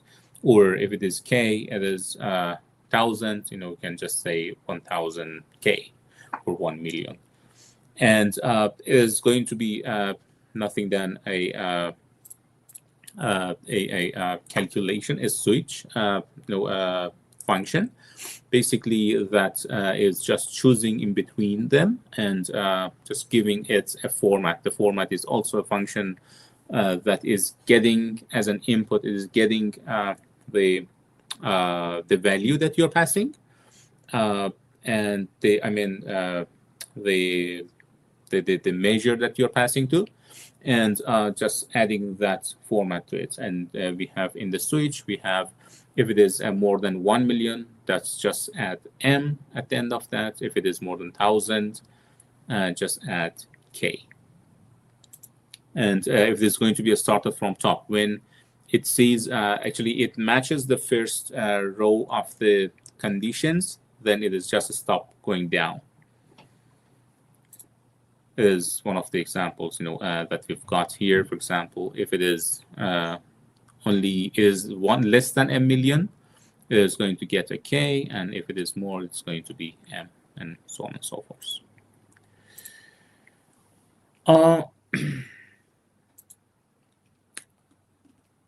So I think, yeah, we've got the stuffs here. I don't want to miss anything.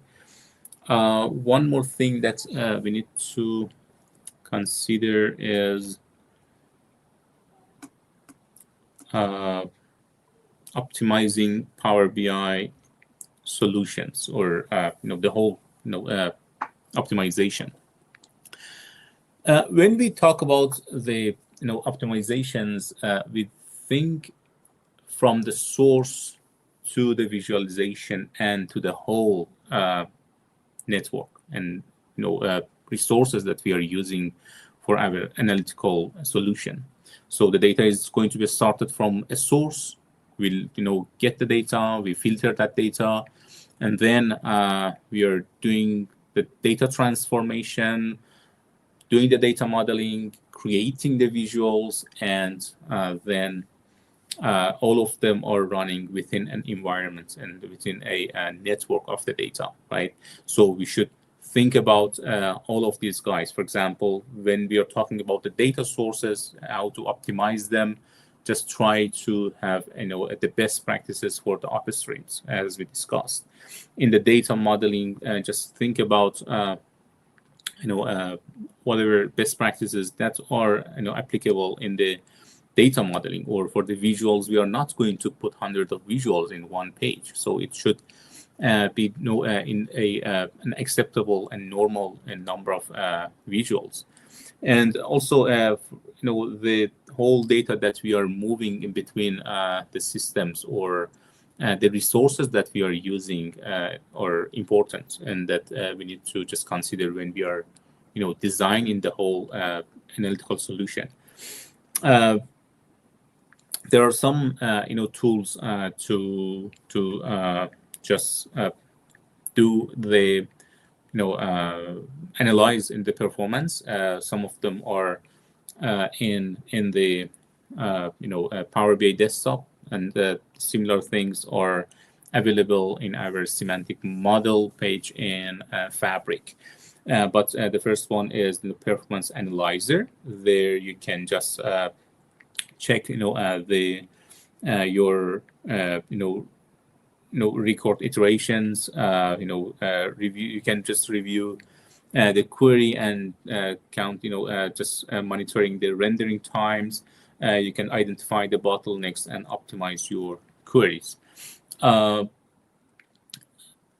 It is very important that you identify the bottleneck and just find where you can make it better.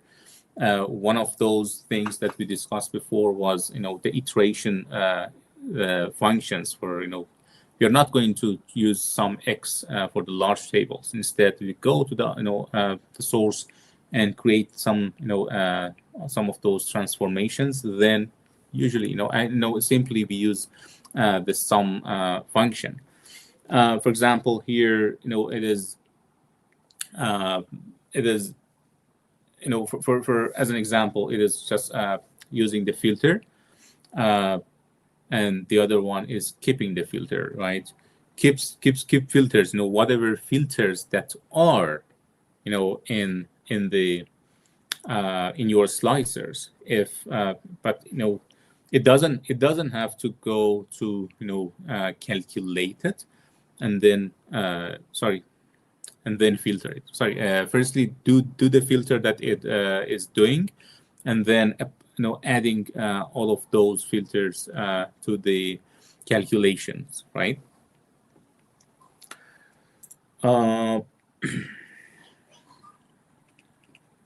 Yeah.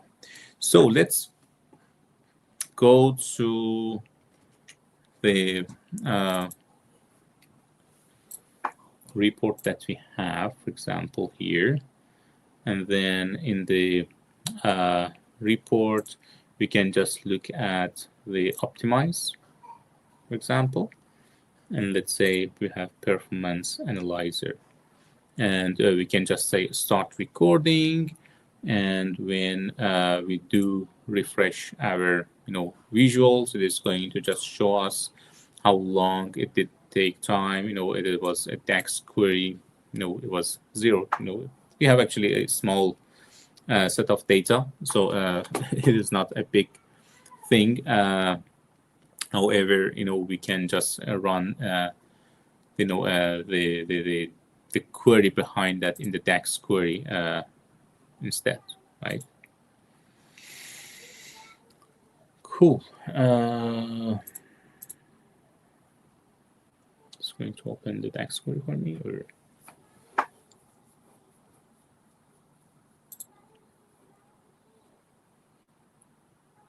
yeah, it is just it brought that DAX query for me. It's been executed. If we go to the visuals again, some of the total do is just giving us some information about the the visuals that are making the query and just going back. And for example, if we add a filter here, like let's add the filter of customer company, then not here in the X, then let's refresh it.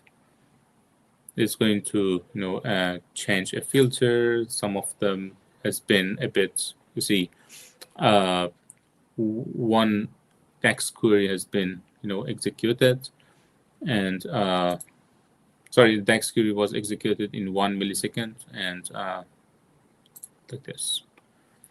And this one took longer when we added just refresh that, right?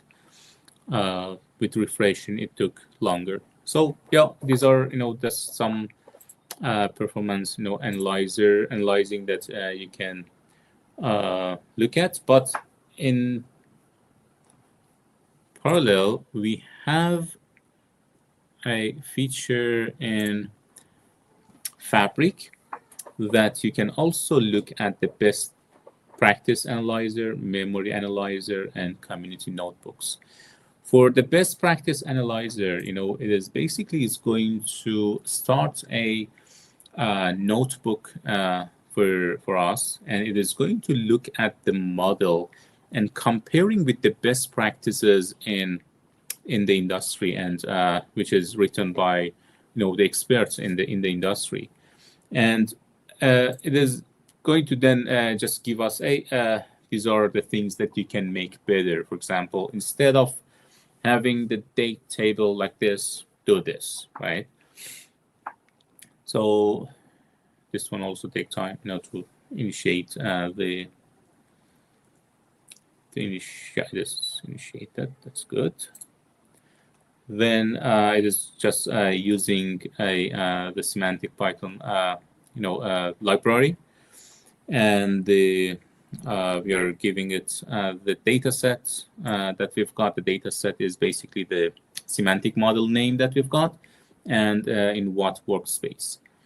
So yeah, it's going to give us some information in that regard.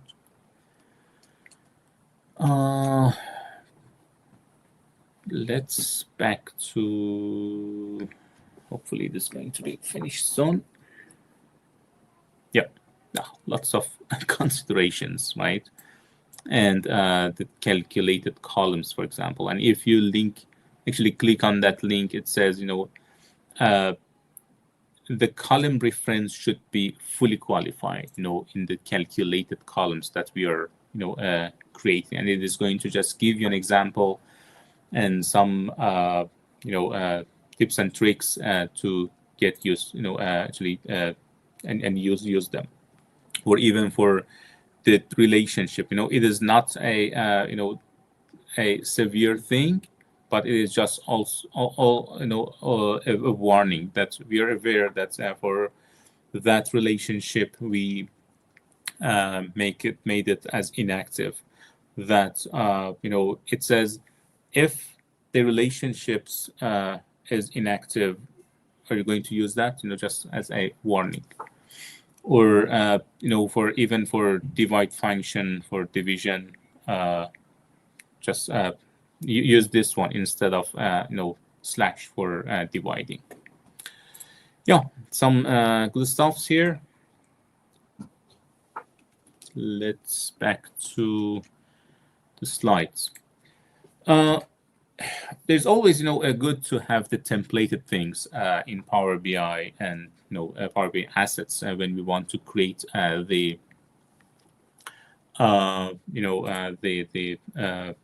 basically the projects. So one of them is a specialized semantic models. So it is recommended that when you are working in a team and you want to collaborate with others and you want to have some master things and some assets for your organization, it is good to create a core semantic model with some specific tables that can be used, can be reused actually for the other models, or they can be developed even in the future. So it is good to just create a blank Power BI semantic model and just publish it. Then afterward, it is going to just make use of those semantic models for the just creating their reports or expanding those models. The other thing is Power BI templates or PBIT files that you can create a template for your Power BI, and basically there's going to be a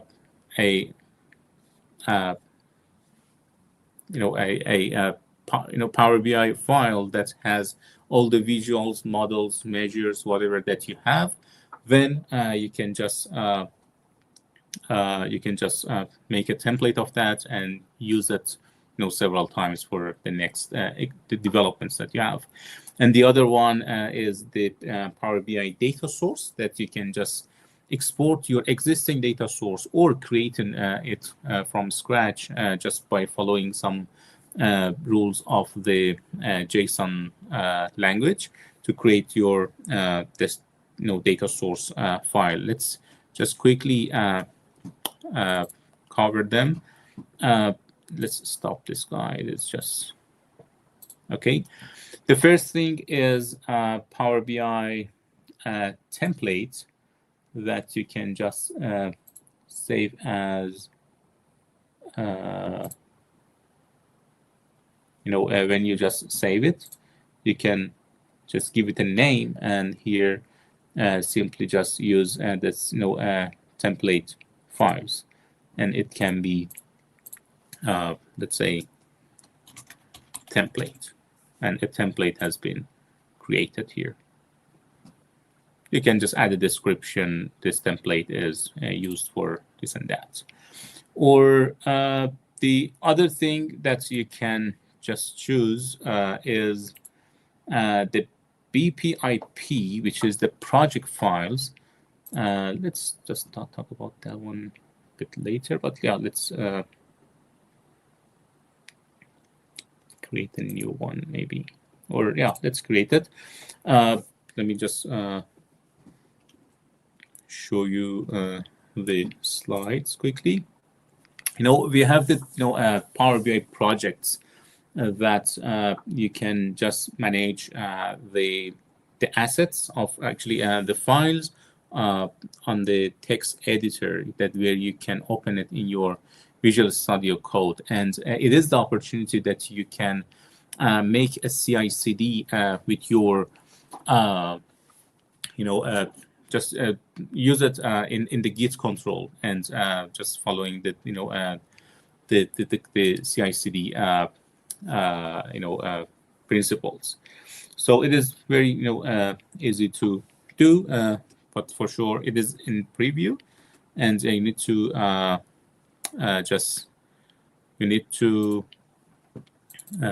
activate it. In order to activate that, I will let you know. But in order to save it, the same thing, save as with PBIP, then just OK. and it is going to open it for us like this. And what you can do, you can just go to the folder that is keeping the files for that one. Don't look at these two, but these are the files related to your report and semantic model. For example, for each semantic model, we have the definitions, we have the list of tables. For each of the tables that we have created, there's a TMDL script. The TMDL script is like here.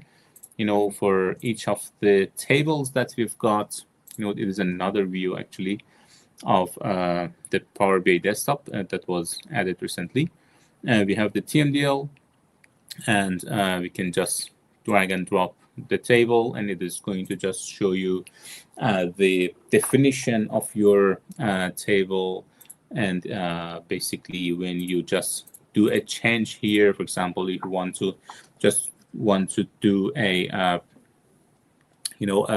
find and replace, or I don't know, just adding some files, or doing some other modifications.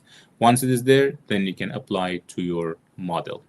Even you can just have everything in one place by choosing all of these guys together, and then put it in your TMDL view, and all of the tables now are available here together. That's it. And in order to activate that Power BI project one, you go to the options. In the options, you can just find preview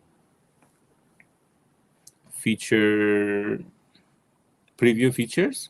In the preview features, you can just find Power BI project save option, if it is going to be available for us. And the other thing, while we are in the options, basically it is not recommended to use the built-in date table from Power BI when you load the data. So in the data load, just keep in mind that always make it off. I didn't for the new files. No, it was existing ones, but you can just switch it off always. Cool, and let's save it. And one more thing, for the data sources, if you go to the options and settings, for the data source settings, here you can see the source that we have used, and here you can just export the PBIDS as your file, and how it does look like. Once it is saved, we can just have a look at that. Here is our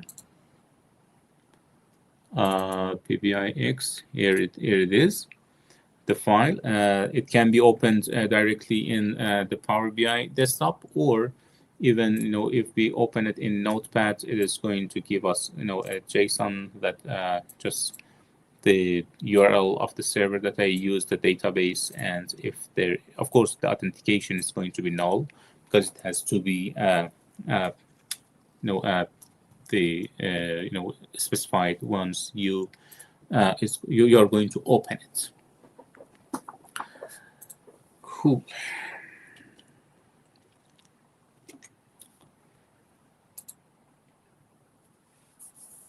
Yeah, for that Power BI project, just a quick thing.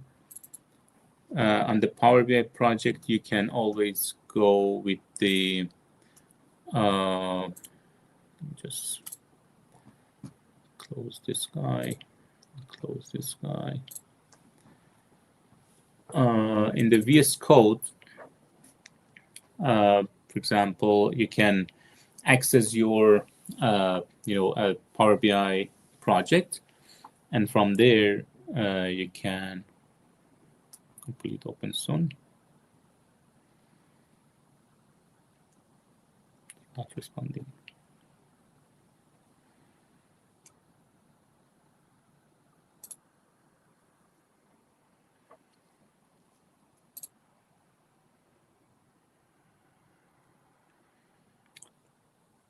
It is very simple. That it is, you have the text editor. If there's any changes, you can, of course, identify those changes in your folder. I have actually opened it before in the Fabric Cafe folder, and a new folder just added for Power BI X, PBI X, and I can see the reports. And if I go to my Git thinking, I can see some of them have been added recently, and I can just commit them to my repository. It is good for when you are working as a team, or even yourself, to just have the versions of your data. Cool. Let's go back to, and here you can just manage it. The deployment models, the deployment pipelines, deployment pipelines are the way that we do the CI/CD in, it is part of the CI/CD in Fabric, actually, and in the whole software industry, actually, that it is going to track the changes across Fabric workspaces. That supports most of the Fabric items, and those can be customized for this one. How to create it? Basically, you need to have the workplaces firstly, right? Let's say we have now DP-600 Fabric database. I want to create another workspace. Let's say DP-600 Fabric database production, right? Or test, right? And let's apply it.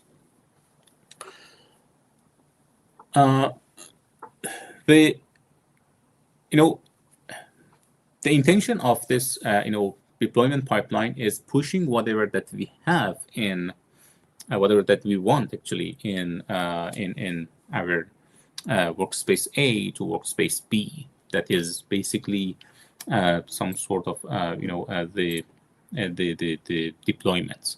So in order to create that, I'm coming to my basically the source pipeline, and I call it deploy to test. Let's say you can give it something, but here the default deployment pipeline is from development to test and then to production. But I'm going to delete the production for now, and now I need to just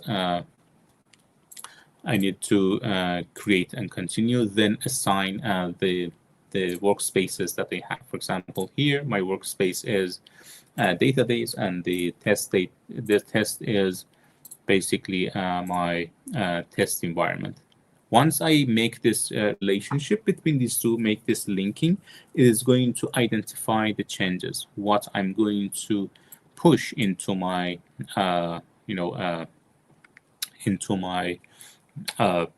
destination. So it is very simple that I can choose all and just say, hey, deploy everything for me, right? It is going to just deploy everything to the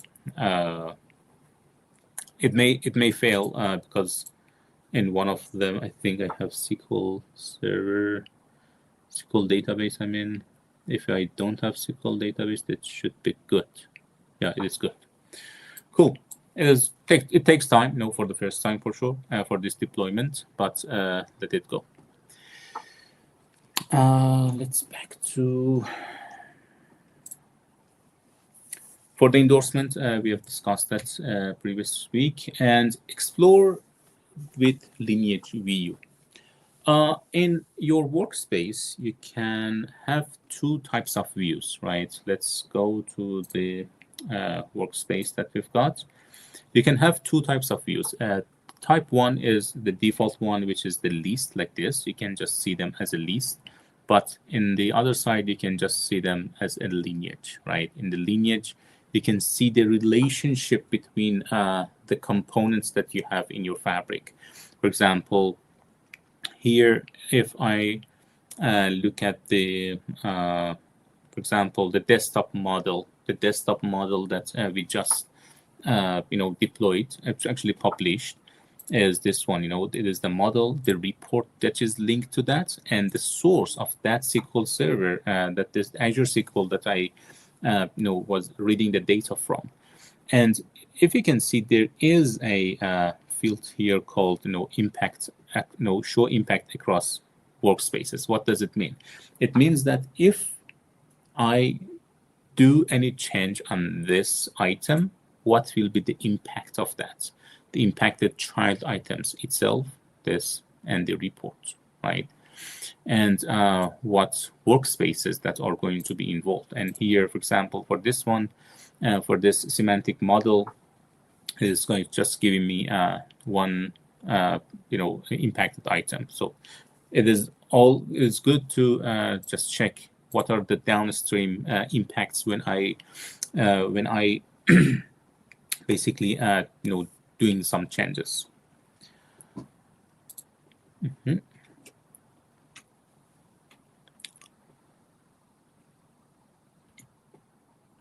It should be for downstream items, not upstream items.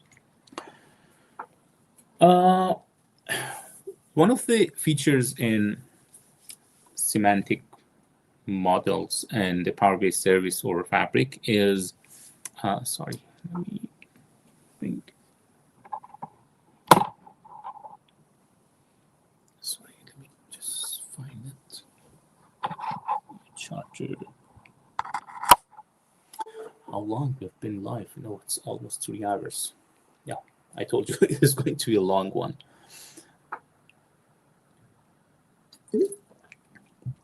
There is an endpoint called XML endpoint, which is XML Analytics endpoint for Power BI, that you can do basically two main things. One is reading the data from your model, just looking at what you have in your model, the tables, the basically the all the components, measures, relationships, roles, and whatever that you have.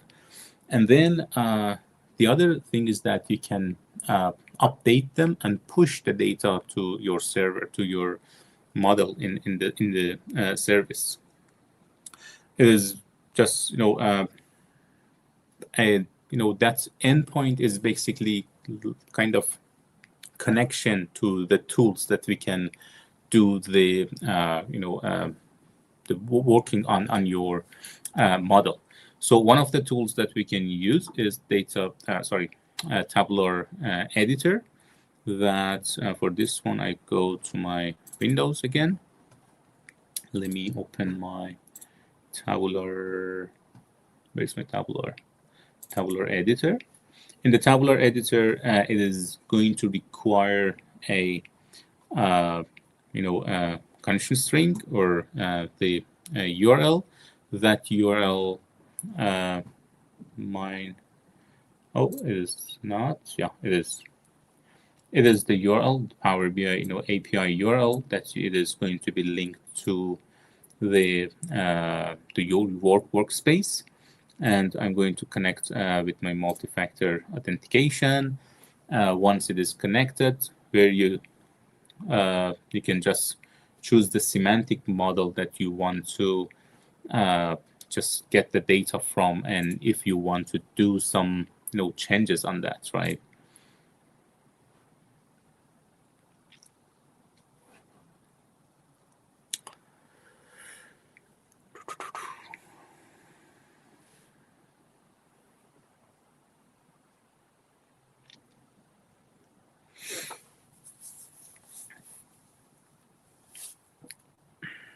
Not sure if there is any limitations of the live session. Hopefully everything goes well. But the number, actually, the semantic models that we've got here, and I want to just look at this desktop semantic model that we have created together. And from here, it is just showing whatever that you were seeing in the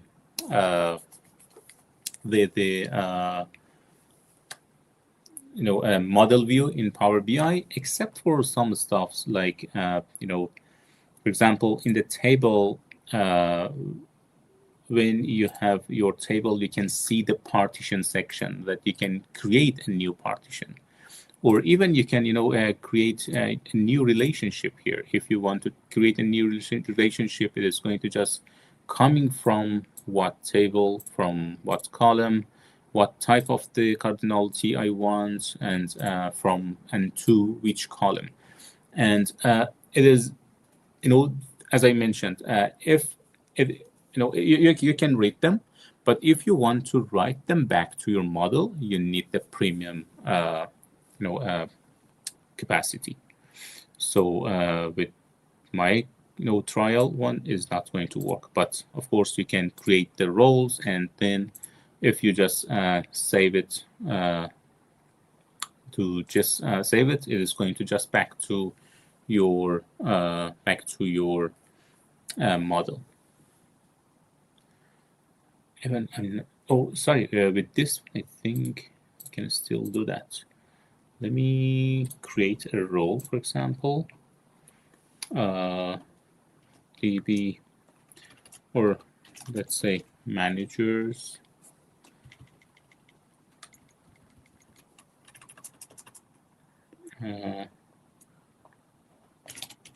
marketing, and if we save it, we can check if I think it is working. I'm not complaining about the failed to save that. Yeah, it is because of the permissions that we've got. Cool. I think so. Let me just check the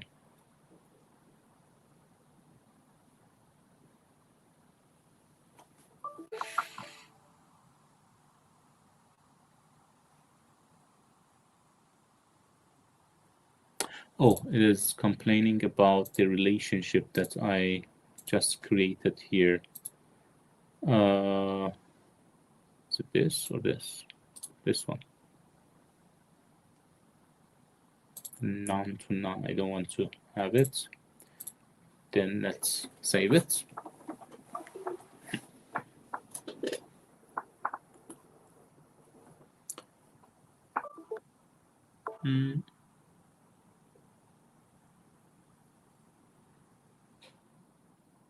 Yeah, exactly. You see, please set the permissions for your row level security to read. There's another thing. That's a story. Nice story. When we are creating the roles from this tabular editor, this to change the row level security to only read.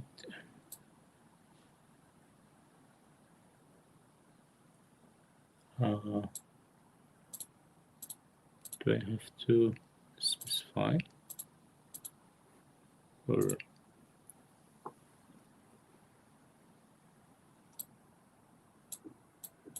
something here come up? This annotations should be in the annotations. No.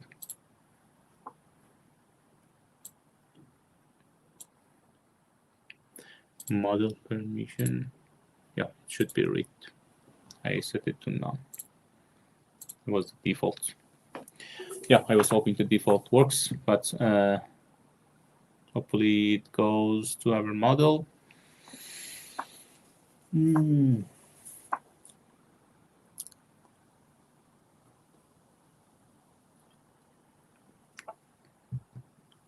Yeah, save. And then we can just check it in our portal to see if this guy has been sent. desktop semantic model. Is it? It is the test. And by the way, our deployment has been completed in the test. We can just check that now as well. Let's go to this one, and when we open it, we should see the role that we have created there. So it seems the capacity is working as expected. And if we go to the model, yeah, we can see the role here. So by the way, role is nothing special. It is used for the security, and I think in the slides we are going to talk about that as well. So yeah, it was just for the XMLA to see how the tabular editor is working. So enforcing semantic model security, we need to know, we need to actually keep in mind that security, of course, is important, right? If especially if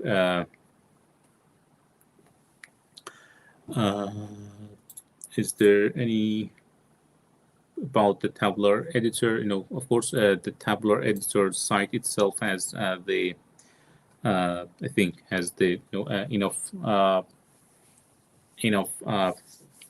resources to learn from. But if I find something useful, I will share it later after this session for sure. For the security in Power BI, it comes in different phases, right? It can be object, or it can be the row. The row level can be just managed by the roles that we had, and we will just check how we can create it, right? We can create, for example, what was that? Did I miss anything? No, we discussed about. Yeah, basically for if when we use the import mode, or even for the direct query, the roles are going to work. However, if something if, for example, a row level security has been done in the direct in the source that we are reading the data, that we are not loading that into our model, like the data warehouse or a lakehouse. If there is any established security, then the direct lake is not working and direct query is in place for those tables. Just keep in mind where the direct query is going to be utilized instead of direct lake. Now we create the roles, naming them, and just giving them some conditions. For example, the cells, users only just look at the sales records or the marketing records. And then we can just assign the people to those roles. How we can just do that quickly? Let's have a look at it. We can have a look at the manage roles for this one, for marketing, that we have added in our tabular editor.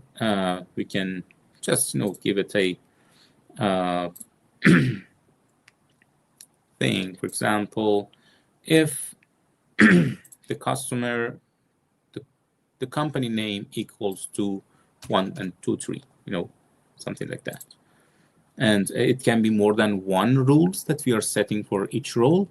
And it can be set that if all these conditions are going to be applied, or any of them is met, then this user that is part of this role can access the records in your model. And here you can just assign your members from your organization to each role that you have created. However, you can just switch it to DAX editor as well. And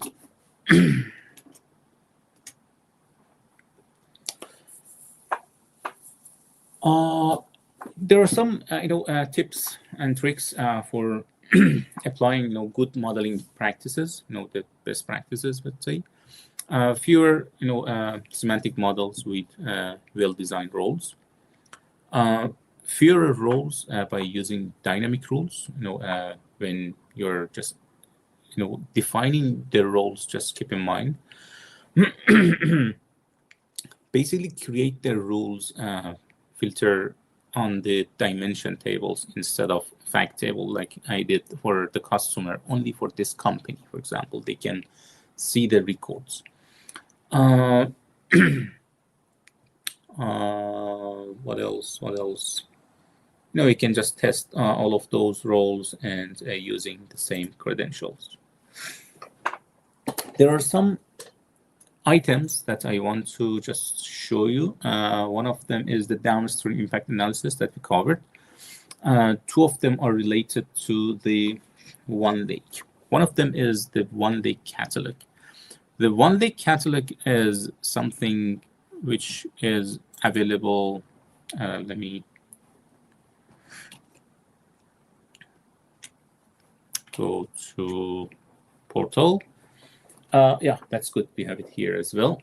The One Lake catalog is containing all of the basically delta tables and all of the storages that we have in our One Lake.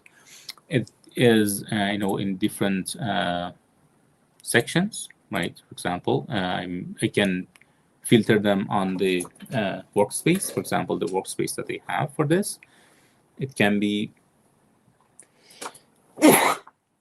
sorry. It can be actually found here. You've got Lakehouse, Warehouse, SQL Analytics Endpoint, and even Semantic Models that we've added.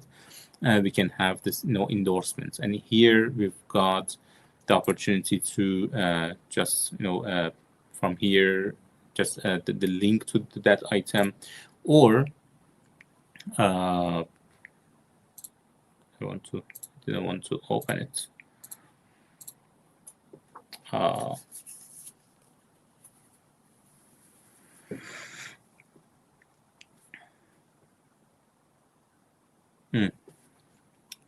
So while this one is thinking,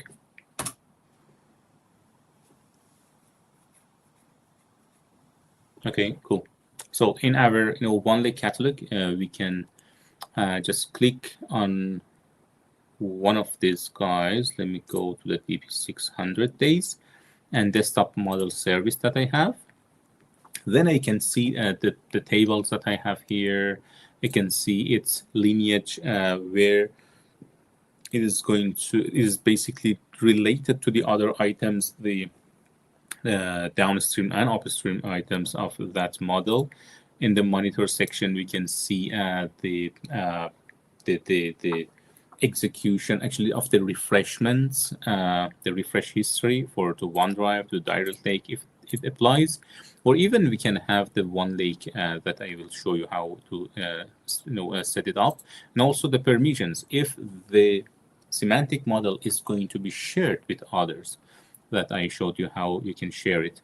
Even you can start exploring that data. If you want to explore the data, you can just add them something here, and that exploration can be saved as part of your in your workspace. That, and even it can be shared with your peers if you want to just show them to your peers. And here it is the item that the exploration type of exploration has been added here. It is going to just directly put you in the stage where you have done all of your agreements and aggregations, or the criteria and the conditions on your records. And you can just share your exploration with your friends and with your team. And even you can create the visuals on top of that. Yeah, and the other thing was that in the One Lake catalog, I mentioned about one thing about the One Lake integration. So There is a feature for your semantic models that you can write your data directly as a delta table in your one lake, and it is going to be just and of course it is only available for the import mode, import storage mode. So and this one is going to be only applicable to those models that at least have one import mode table.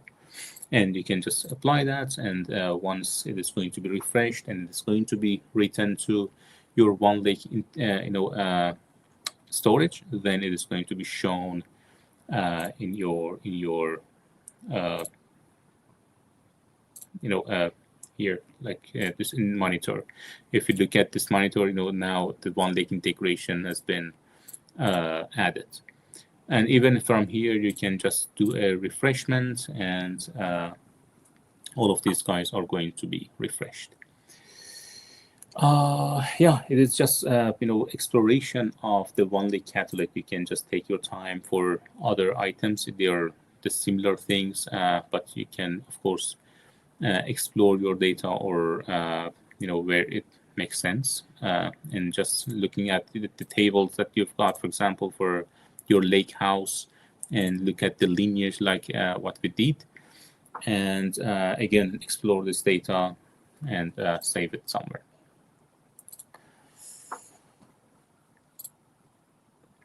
Cool. Let's back to one more thing for your model.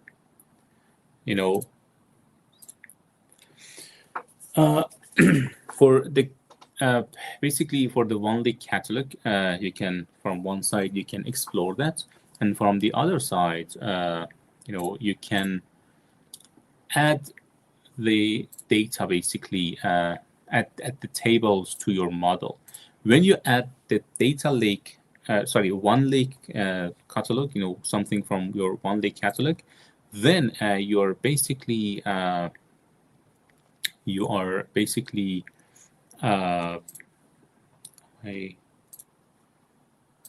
the lake house, for example, this lake house. Let me just make sure. Yeah, this one.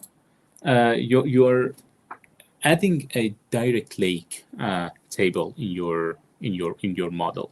So from this one, for example, I want to only look at the stock market, right? And just bring it in. When I bring it in, I'm not loading anything. It is going to be the direct lake, in the direct lake mode.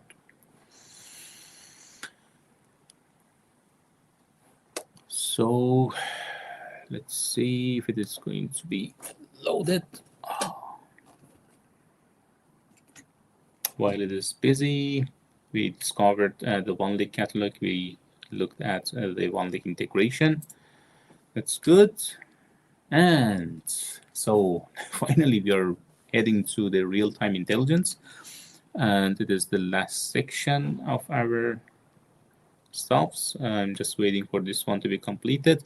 While this one is, we have to wait for this.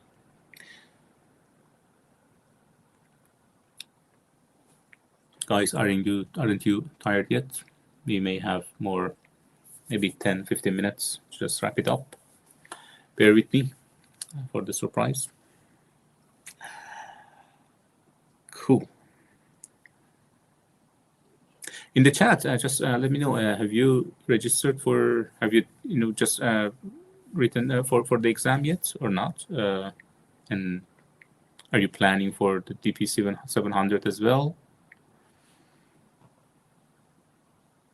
While this guy is loading.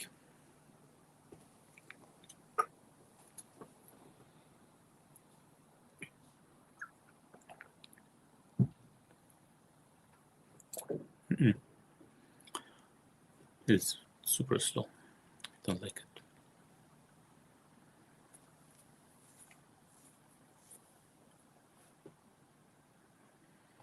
Maybe something is wrong with my network.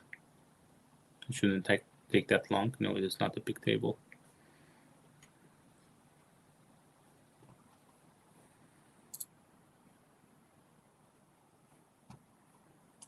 Yeah, it takes that, take long really.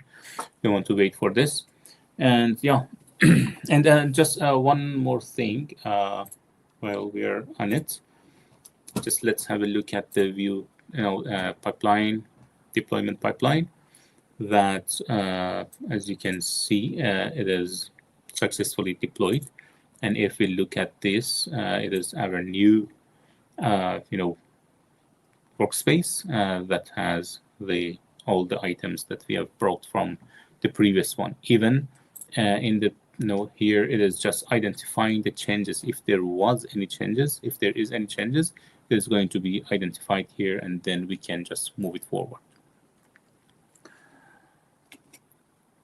Okay, cool. Let's go to the real-time intelligence. Real-time intelligence is, let's just talk about the non-real-time one. So far, whatever that we discussed was the batch processing, right? For the batch processing, and we were loading the data from somewhere, from a source, transform them, and it might be, just some sort of incremental load. We have done a refresh. It can be coming from a database. We were only extracting the data for a specific period of time. For example, for that incremental refresh, we only configured that for the completed days and not for everything. But on the other side, we have the real-time analysis, right? Real-time intelligence. That in Fabric, we have a real-time hub, right? That is basically is gathering the things related to the real-time streaming of the data. That data is streaming from some data sources that are available from Cosmos DB, from Azure SQL, from your the endpoints that just are streaming some of the, and that stream data are basically time series time series data that are very important for the organization. And in the real time, we have to see them, and we have to just do an action when we see a pattern, when we see an animal thing in that data. So the data is going to be streamed using the event stream. Then it can be transformed, and it can be loaded to the destinations like event house or a warehouse or lake house. Then even at the same time, if we see any anomaly on that data, we can just use the act and just do something afterward. In between, we can have access to the KQL query sets. That is basically a custom query language that we use for querying our event house or KQL database. And on the other side, we have real-time dashboard that is going to be used, based on the data that we have in our event house. And as a total, Power BI also can make the data from that, and the whole thing is in the real-time hub. The KQL, which is the thing that we are going to discover, is basically used for the discover pattern, right? It is very useful for the large, scanning the large data sets. And as I mentioned, it is it is exploring to identify the anomaly and outlets, or create statistical modeling. It is case sensitive for everything, even for the table names, the table column names, operators, functions, and so on. it is, it is not only related to the event stream in Fabric. It is, widely used in Azure for the log queries, and the Microsoft Sentinel, Azure Data Explorer, and this real-time in Fabric. The in order to use that, let's firstly create a one event stream in the portal. Then we can talk about the KQL itself. Cool. Let's wipe it out. I'm gonna close this test and go to my workspace. So in the workspace, we can create the item from here, from the event stream, or even we can go to our real-time hub. You can just get a tour there, or just directly get started.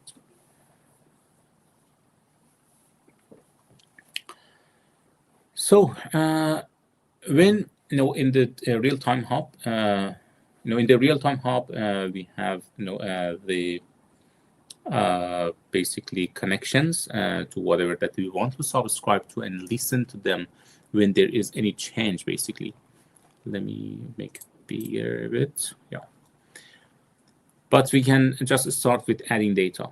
With the adding data, we can go with the the sample data that we have. For example, for the stock market, let's connect to the stock market, and let's call it stock market source. We cannot use that one. So that stock market is going to be just pushed to our event stream, and let's see how it does look like.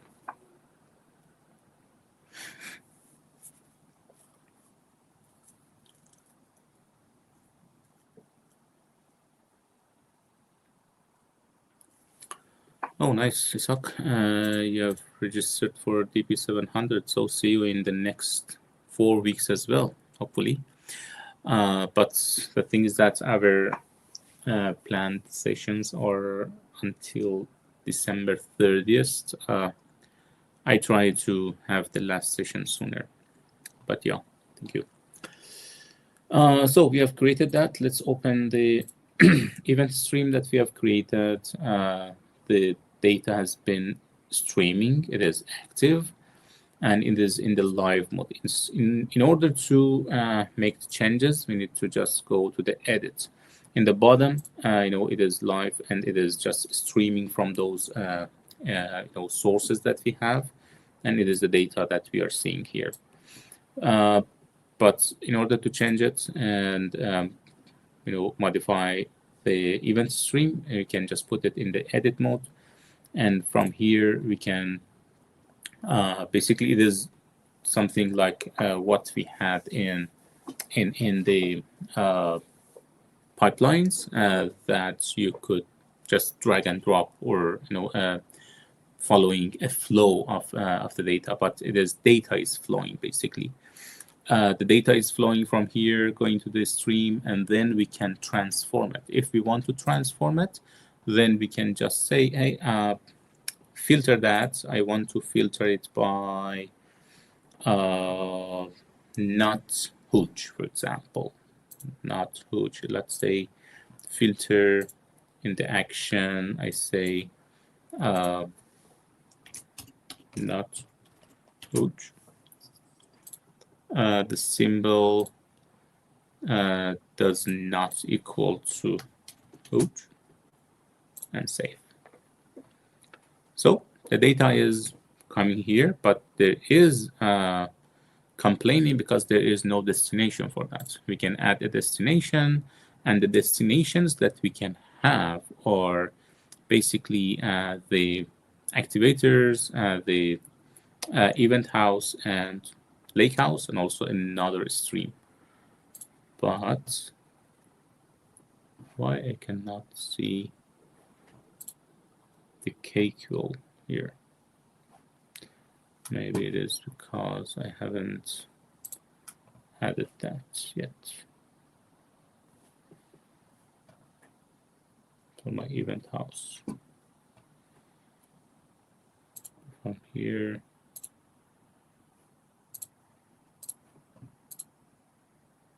Yeah.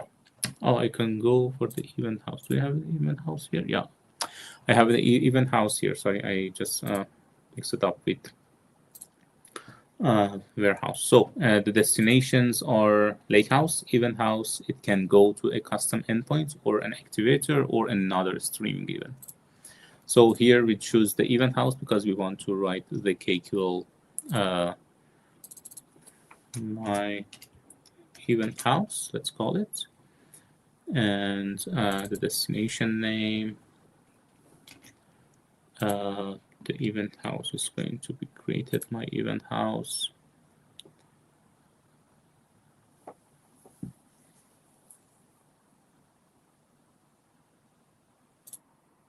The table is going to be selected from what we have created on top.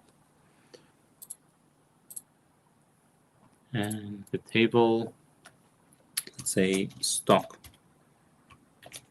market. And what else? Oh, we have to create a new table, stock market.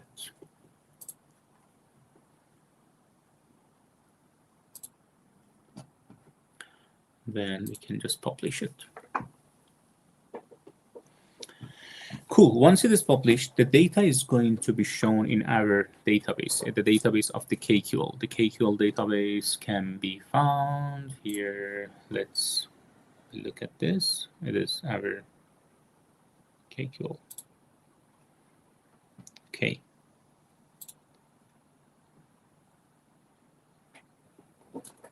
Now, if you go to the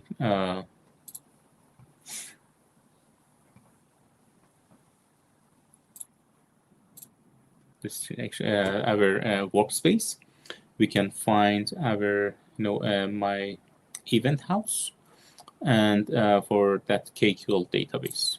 Event house is basically a container of the KQL databases. Sorry, I need to just take something. Just 3 hours and a half. I've been sitting. So the table is not created yet. I'm just actually waiting for this guy.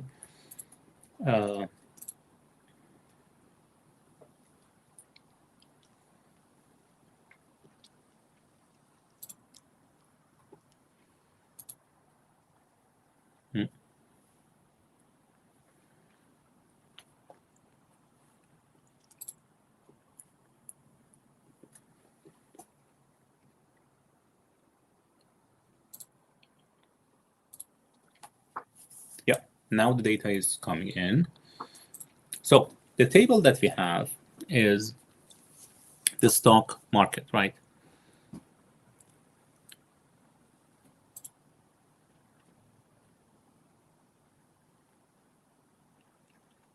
Ashkan is asking for references to study more. Maybe by tomorrow I will just share some links in the meetup section. But maybe as part of the sharing the recording, I will add some links for just learn more. But of course, you can follow the Microsoft Learn, right? Microsoft Learn is going to be very useful, and why not rewatching the video? If there was a lot of notes, you may have to just rewatch some sections. Yeah, I know it is a very long one. However, we have the the database, the table here, and we can write the query. The queries for the KQL query are basically is going to be part of the KQL query sets. that are just the number of queries that we write in KQL. We will just see how it does look like and how it can be generated. Even we can write the T-SQL, but for the exam, you will need to know the KQL itself. However, for your day-to-day use, you can use your T-SQL, and it can be explained and translated to the KQL.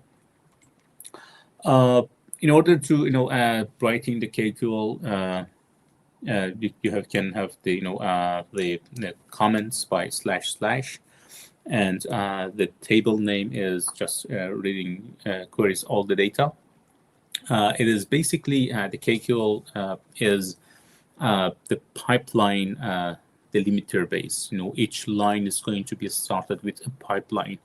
And for example, if we are going to count them like this, or if we want to just take top n number of records, we can just use take. Or let me just bring it here. Or for example, if we want to have specific fields, we use the project as a keyword and then field names. And even we can have the where clause, right? We keep it more advanced, right? For example, here we are using a where clause to if the state equals to Texas or something like that. And even we can make it more just for top number of these guys. And the other thing is that, which is not here, is to showing them in a graph.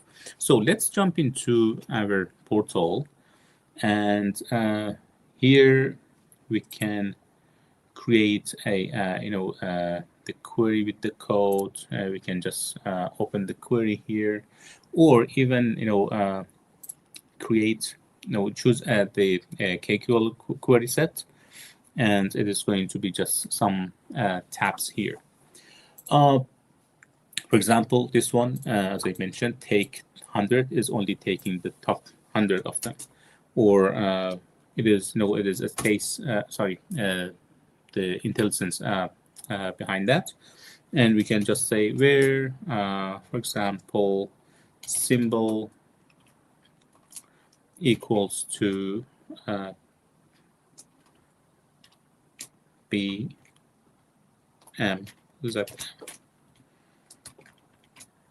and then just run it. It's going to just show us these, and if we want to just make it more, we can just say, I want only the ask price, or sorry, for the time. Sorry, I want the fields of time. I want pizza bid price and ask price. Then it's going to just show me something like this. Even I can make it more complex and say, now just summarize it for me. It is summarize it by, let's see how it's going to summarize it, but I think we can say for summarize, I think it should be something by time. Let's say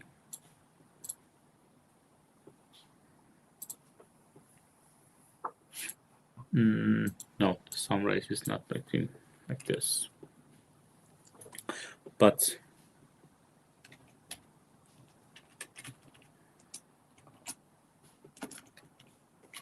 with the render it can show, with the render, for example, we can just say just show them in a bar chart for me, or something like this. It is going to be very long one.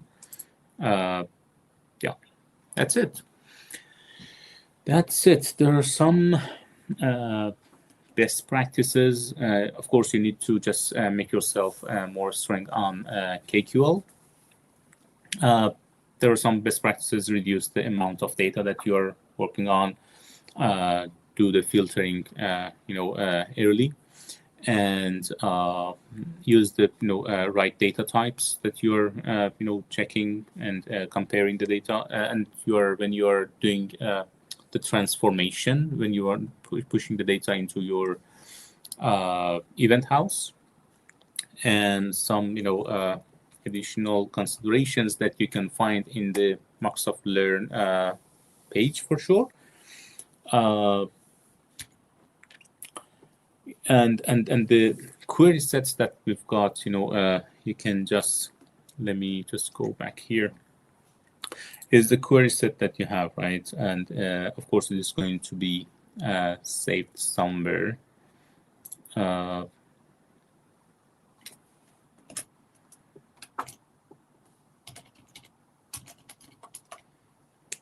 query sets that we have created here. And let me see if we can see that in the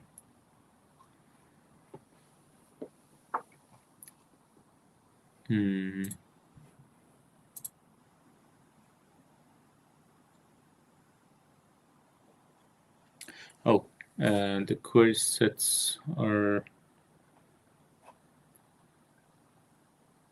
do we have it here?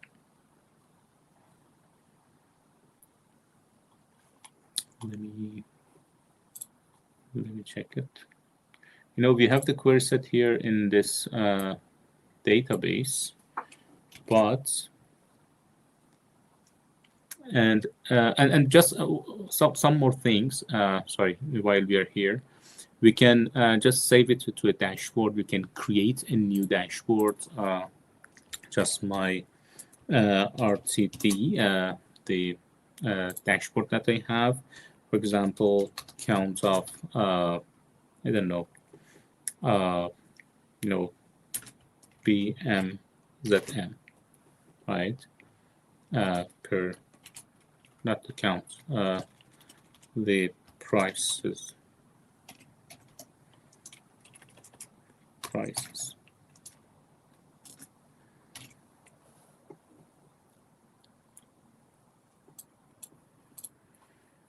However, we may have to just put it as one, but let's see how the dashboard is going to look like. The dashboard that we have just created, if it is available here, the real-time dashboard that you have created, it needs to be only one. Let me check the query behind that. Yeah, it is showing as a table, but of course it can be changed to a a bar chart or something like that. Which is not the thing that we want to discuss, but just wanted to show you how the KQL query sets can be used. The KQL query sets can be a separate item like this, for the tracking the data.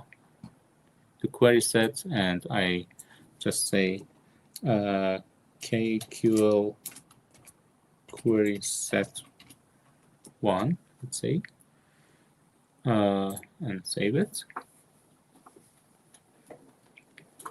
I think I copied this whole of that, and here we can just from here we can connect to the sources that we want to work on. For this one, we look at the event house, but the other options are available: Data Explorer, Azure Data Explorer, or Azure Application Insights, Azure Log Analytics, which is also important. When in a workspace, how the analysis actually you can just log the look at the activities from your team and whoever is working in your workspace. But let's connect to this one, and the data source that I've added here is my data source, and here are some examples are added there, but I want to just put what I have, and it can be just the databases that I can add to my Explorer. That's it. I think that's enough for the KQL query sets. And for the summarize, for the summarize, we had to put the column name, the alias, then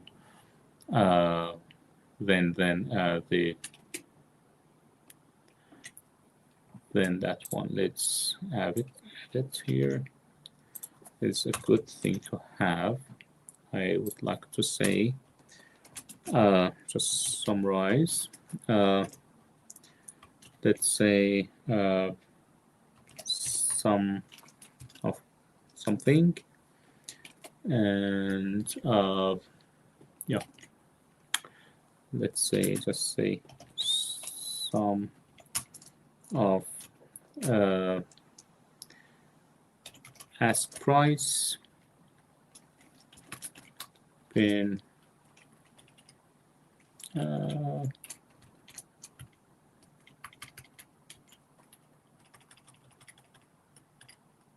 maybe we can get rid of this project one here.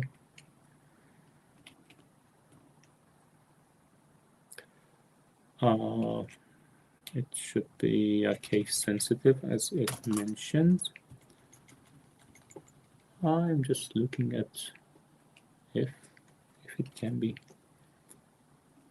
Okay, it doesn't like the sum.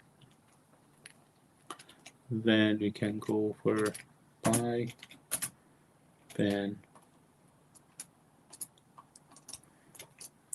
time. It is going to be by this one. Then do we have ID here by any chance? What are the other columns? Let's look at the sequence.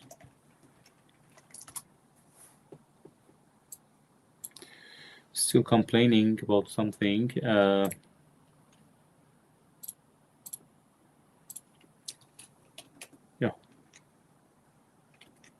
The count. Oh, yeah, I see.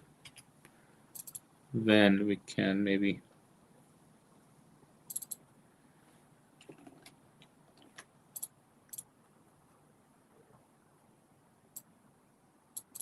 what is it complaining about? It must be a number.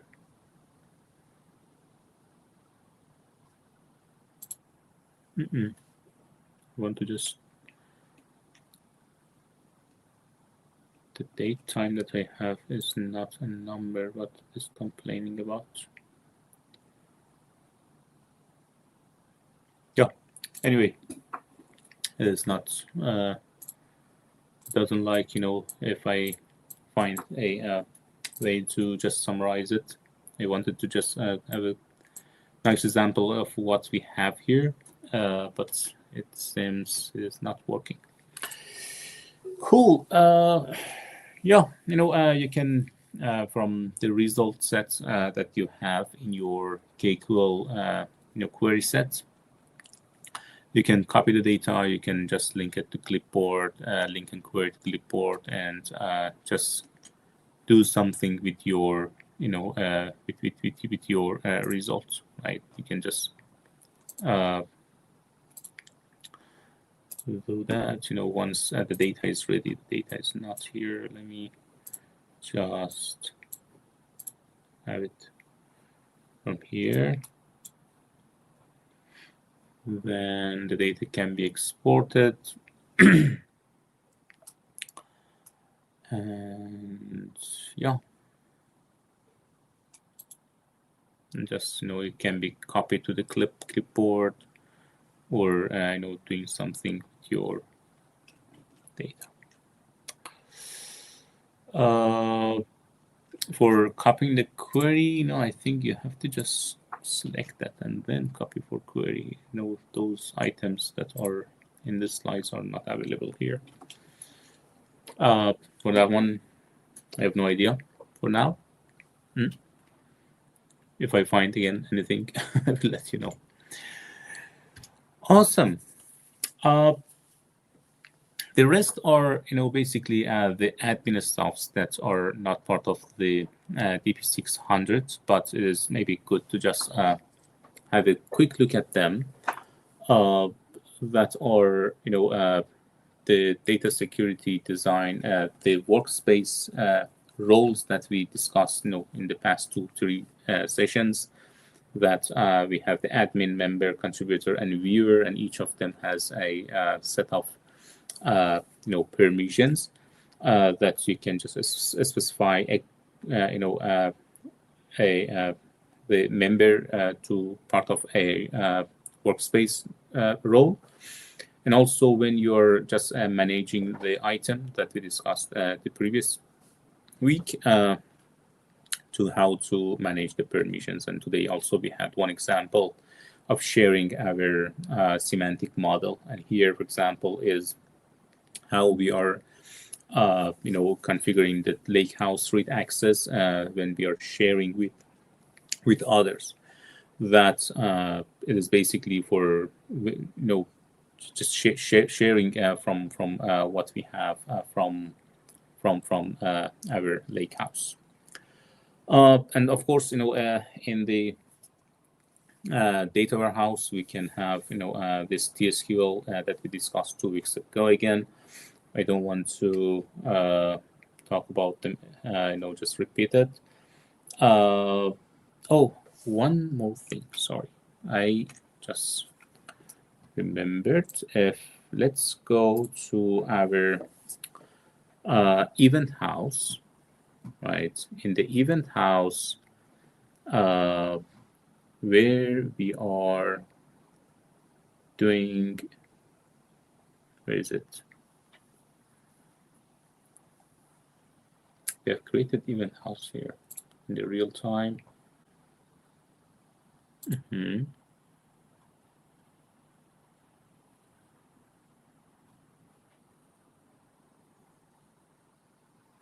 It's our KQL database. I didn't want to.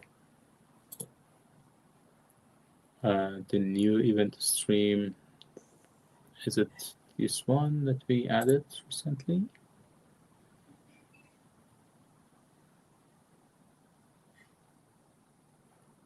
Yeah, let's open the, this one that we just added.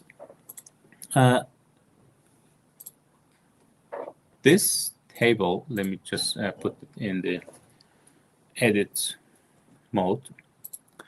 The table in the KQL is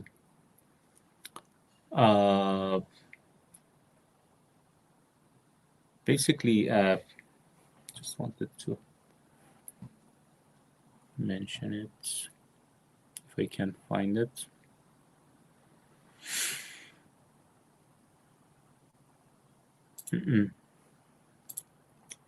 There was, I think, maybe in the beginning of destination. Yeah. So I forgot to mention about this. When you add a new event house to your as a destination, it is it is going to ask you about the direct ingestion or event processing before ingestion, right? You need to think about this actually when it is going to be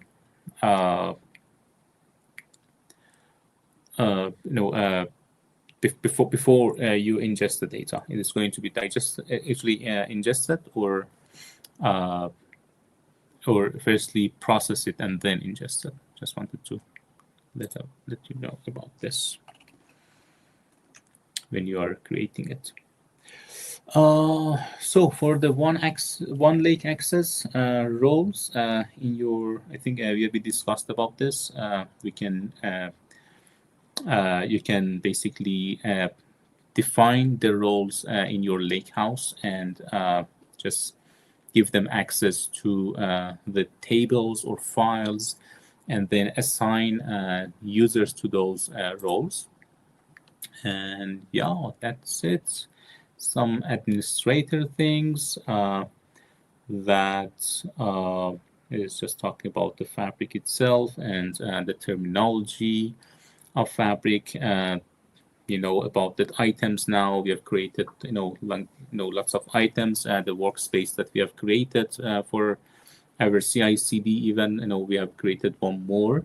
We have the domain that is going to be applied to the domains in your organization, sales, marketing, HR. Each has maybe a separate objectives of the analytics, and yeah, it is also good to know the admin tasks in Fabric. They basically work on the security and access control. They do the data governance using the one-lake catalog and the monitoring and customization. There are different tools that they can use: the Fabric admin portal, the PowerShell,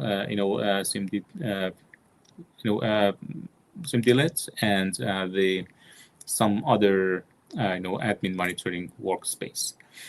The admin portal is always available here for you. If you're admin or you have access to that, you can just go to the admin portal, find the relevant stuffs that you want to change. For example, for one lake, integration. For example, for the semantic models, that we have just set up recently. And for the workspace itself, you can just manage the workspace, the admins, but you need to know about the workspace as well. What are the available options in the workspace setting?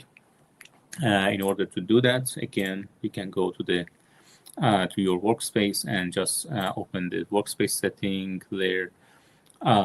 One of the things, for example, the URL that I used in the tabular editor is coming from this connection string, right? The connection string that you can copy is like this: just mark org, then the name of your workspace. Or the other stuff, for example, for the One Lake, when you can just download your One Lake app to see the files in your Windows. For the data warehouse, you could change the collation here from case sensitive to case insensitive. For what else? In the Power BI, you can just, for example, specify the contributors to update the app as well. And just one more thing, while we are in the workspace, you can create the task flows, right? For the task flows, firstly, you need to just create a task, or applying the tasks or using the pre-designed tasks, task flows from the existing ones, right? But you can actually assign something to a task. For example, you have the store task, right? And then you can, create the item from there, or you can, for example, here you can say, hey, just assign it to the task. let me just attach item. From here to attach item, we can just, for example, choose these two as our storage of the data, and it is going to be look like something like this, that in your task. Then you can just find the task flow in your workspace. There are different types of the tasks that you can create, and you can just add the tasks here for the get data, and then they can be just linked together. For example, it's going to be started from getting data, then to data storage, and you can just assign your is most of the just planning and visualizing of what tasks are available for you in your in your workspace. Cool. It is about just the assigning and for the capacity and for the governing the data. We talked about the endorsements. We looked at the lineage, and for the governed data again, we looked at the one lake catalog. Cool. Now it is the time for the for the surprise that I told you about. I've got some voucher 50% off on any on any Microsoft exam that has to be taken by end of the year, and actually you have to just write the exam by the end of the year, and it is only available for the community members, and for sure for those guys who are available in this session and in the past sessions. What you need to do, just send me a message on the meetup. In the meetup you can just find the organizer, or even you can send me a message on LinkedIn. I will just give the top 5, maybe the first 5 received messages about the these vouchers. I need to just make sure that you have attended all the sessions and you've been with us in this series. Then of course I'm going to share the voucher 50% off for any Microsoft exam with you. And thank you very much again for your time. So we have covered all of these stuffs. Just let's have a quick look at what we have done. For the PBIP, we have done it, deployment pipeline, analysis of downstream dependencies, XMLA, and we have deployed even, we just did changes for the Power BI template, and for the data sources, we looked at the sharing semantic models. We have discovered the one lake catalog and run real-time hub. We have done this, one lake integration for a semantic model. We have implemented a star schema for a lake house or warehouse, by just selecting the fact table and connecting the the other dimensions. We have done some KQL querying for filtering, selecting, and aggregating the data. However, the aggregation was not working somehow, but yeah, it is the good thing that you can practice on your own. We have worked on the DAX. We have filtered, selected, and aggregated the data. We have discussed the choice of the storage mode, star schema for a semantic model, relationships, and the different types of the relationships. We worked on the, we talked about the variables. We worked on the variables also, and other functions for the filtering, and for the calculation groups, we talked about that, but didn't create it because it was just messing up all the aggregations that we had for the dynamic format string. If you remember, for those numbers and that is coming with the actually field parameter for that was for the what do you call it, the visuals. For the large semantic models, we talked about that, the composite model, the combination of direct query and import mode, or import mode and direct lake. We talked about the performance, how it can be analyzed in the Power BI itself to look at the the analyzer, and we just gave some DAX performance improvement, some best practices and tips and tricks.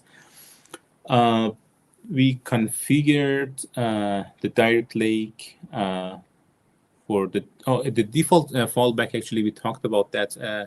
The refresh behavior is gone from the direct lake tables that are coming from SQL Analytics endpoints, but they are it is an automatic activity for doing the falling back behavior. We have spoken that when we go with the direct lake on one lake and direct lake on SQL endpoints, just a tip on that, for the SQL endpoints, if we use the views, it is not going to utilize the direct lake, and it is going to be a direct query. If it is a basically a row level security is applied, it is not, the direct lake is not working, and it goes to the direct query. And we have implemented incremental refresh for semantic models. Cool, all done. Guys, thank you for your patience. Thank you for being with me in this in the past 4 sessions. We have completed 2, 6, 7, around 11 hours, around 11 or 12 hours, and don't forget to mention us when you pass the exam. Let's celebrate it together. Let's celebrate it and just share your experience from your exam on this DP-600. And if you have planned for the next exam for the DP-700, we'll see you next week, where we start talking about the data engineering in Fabric.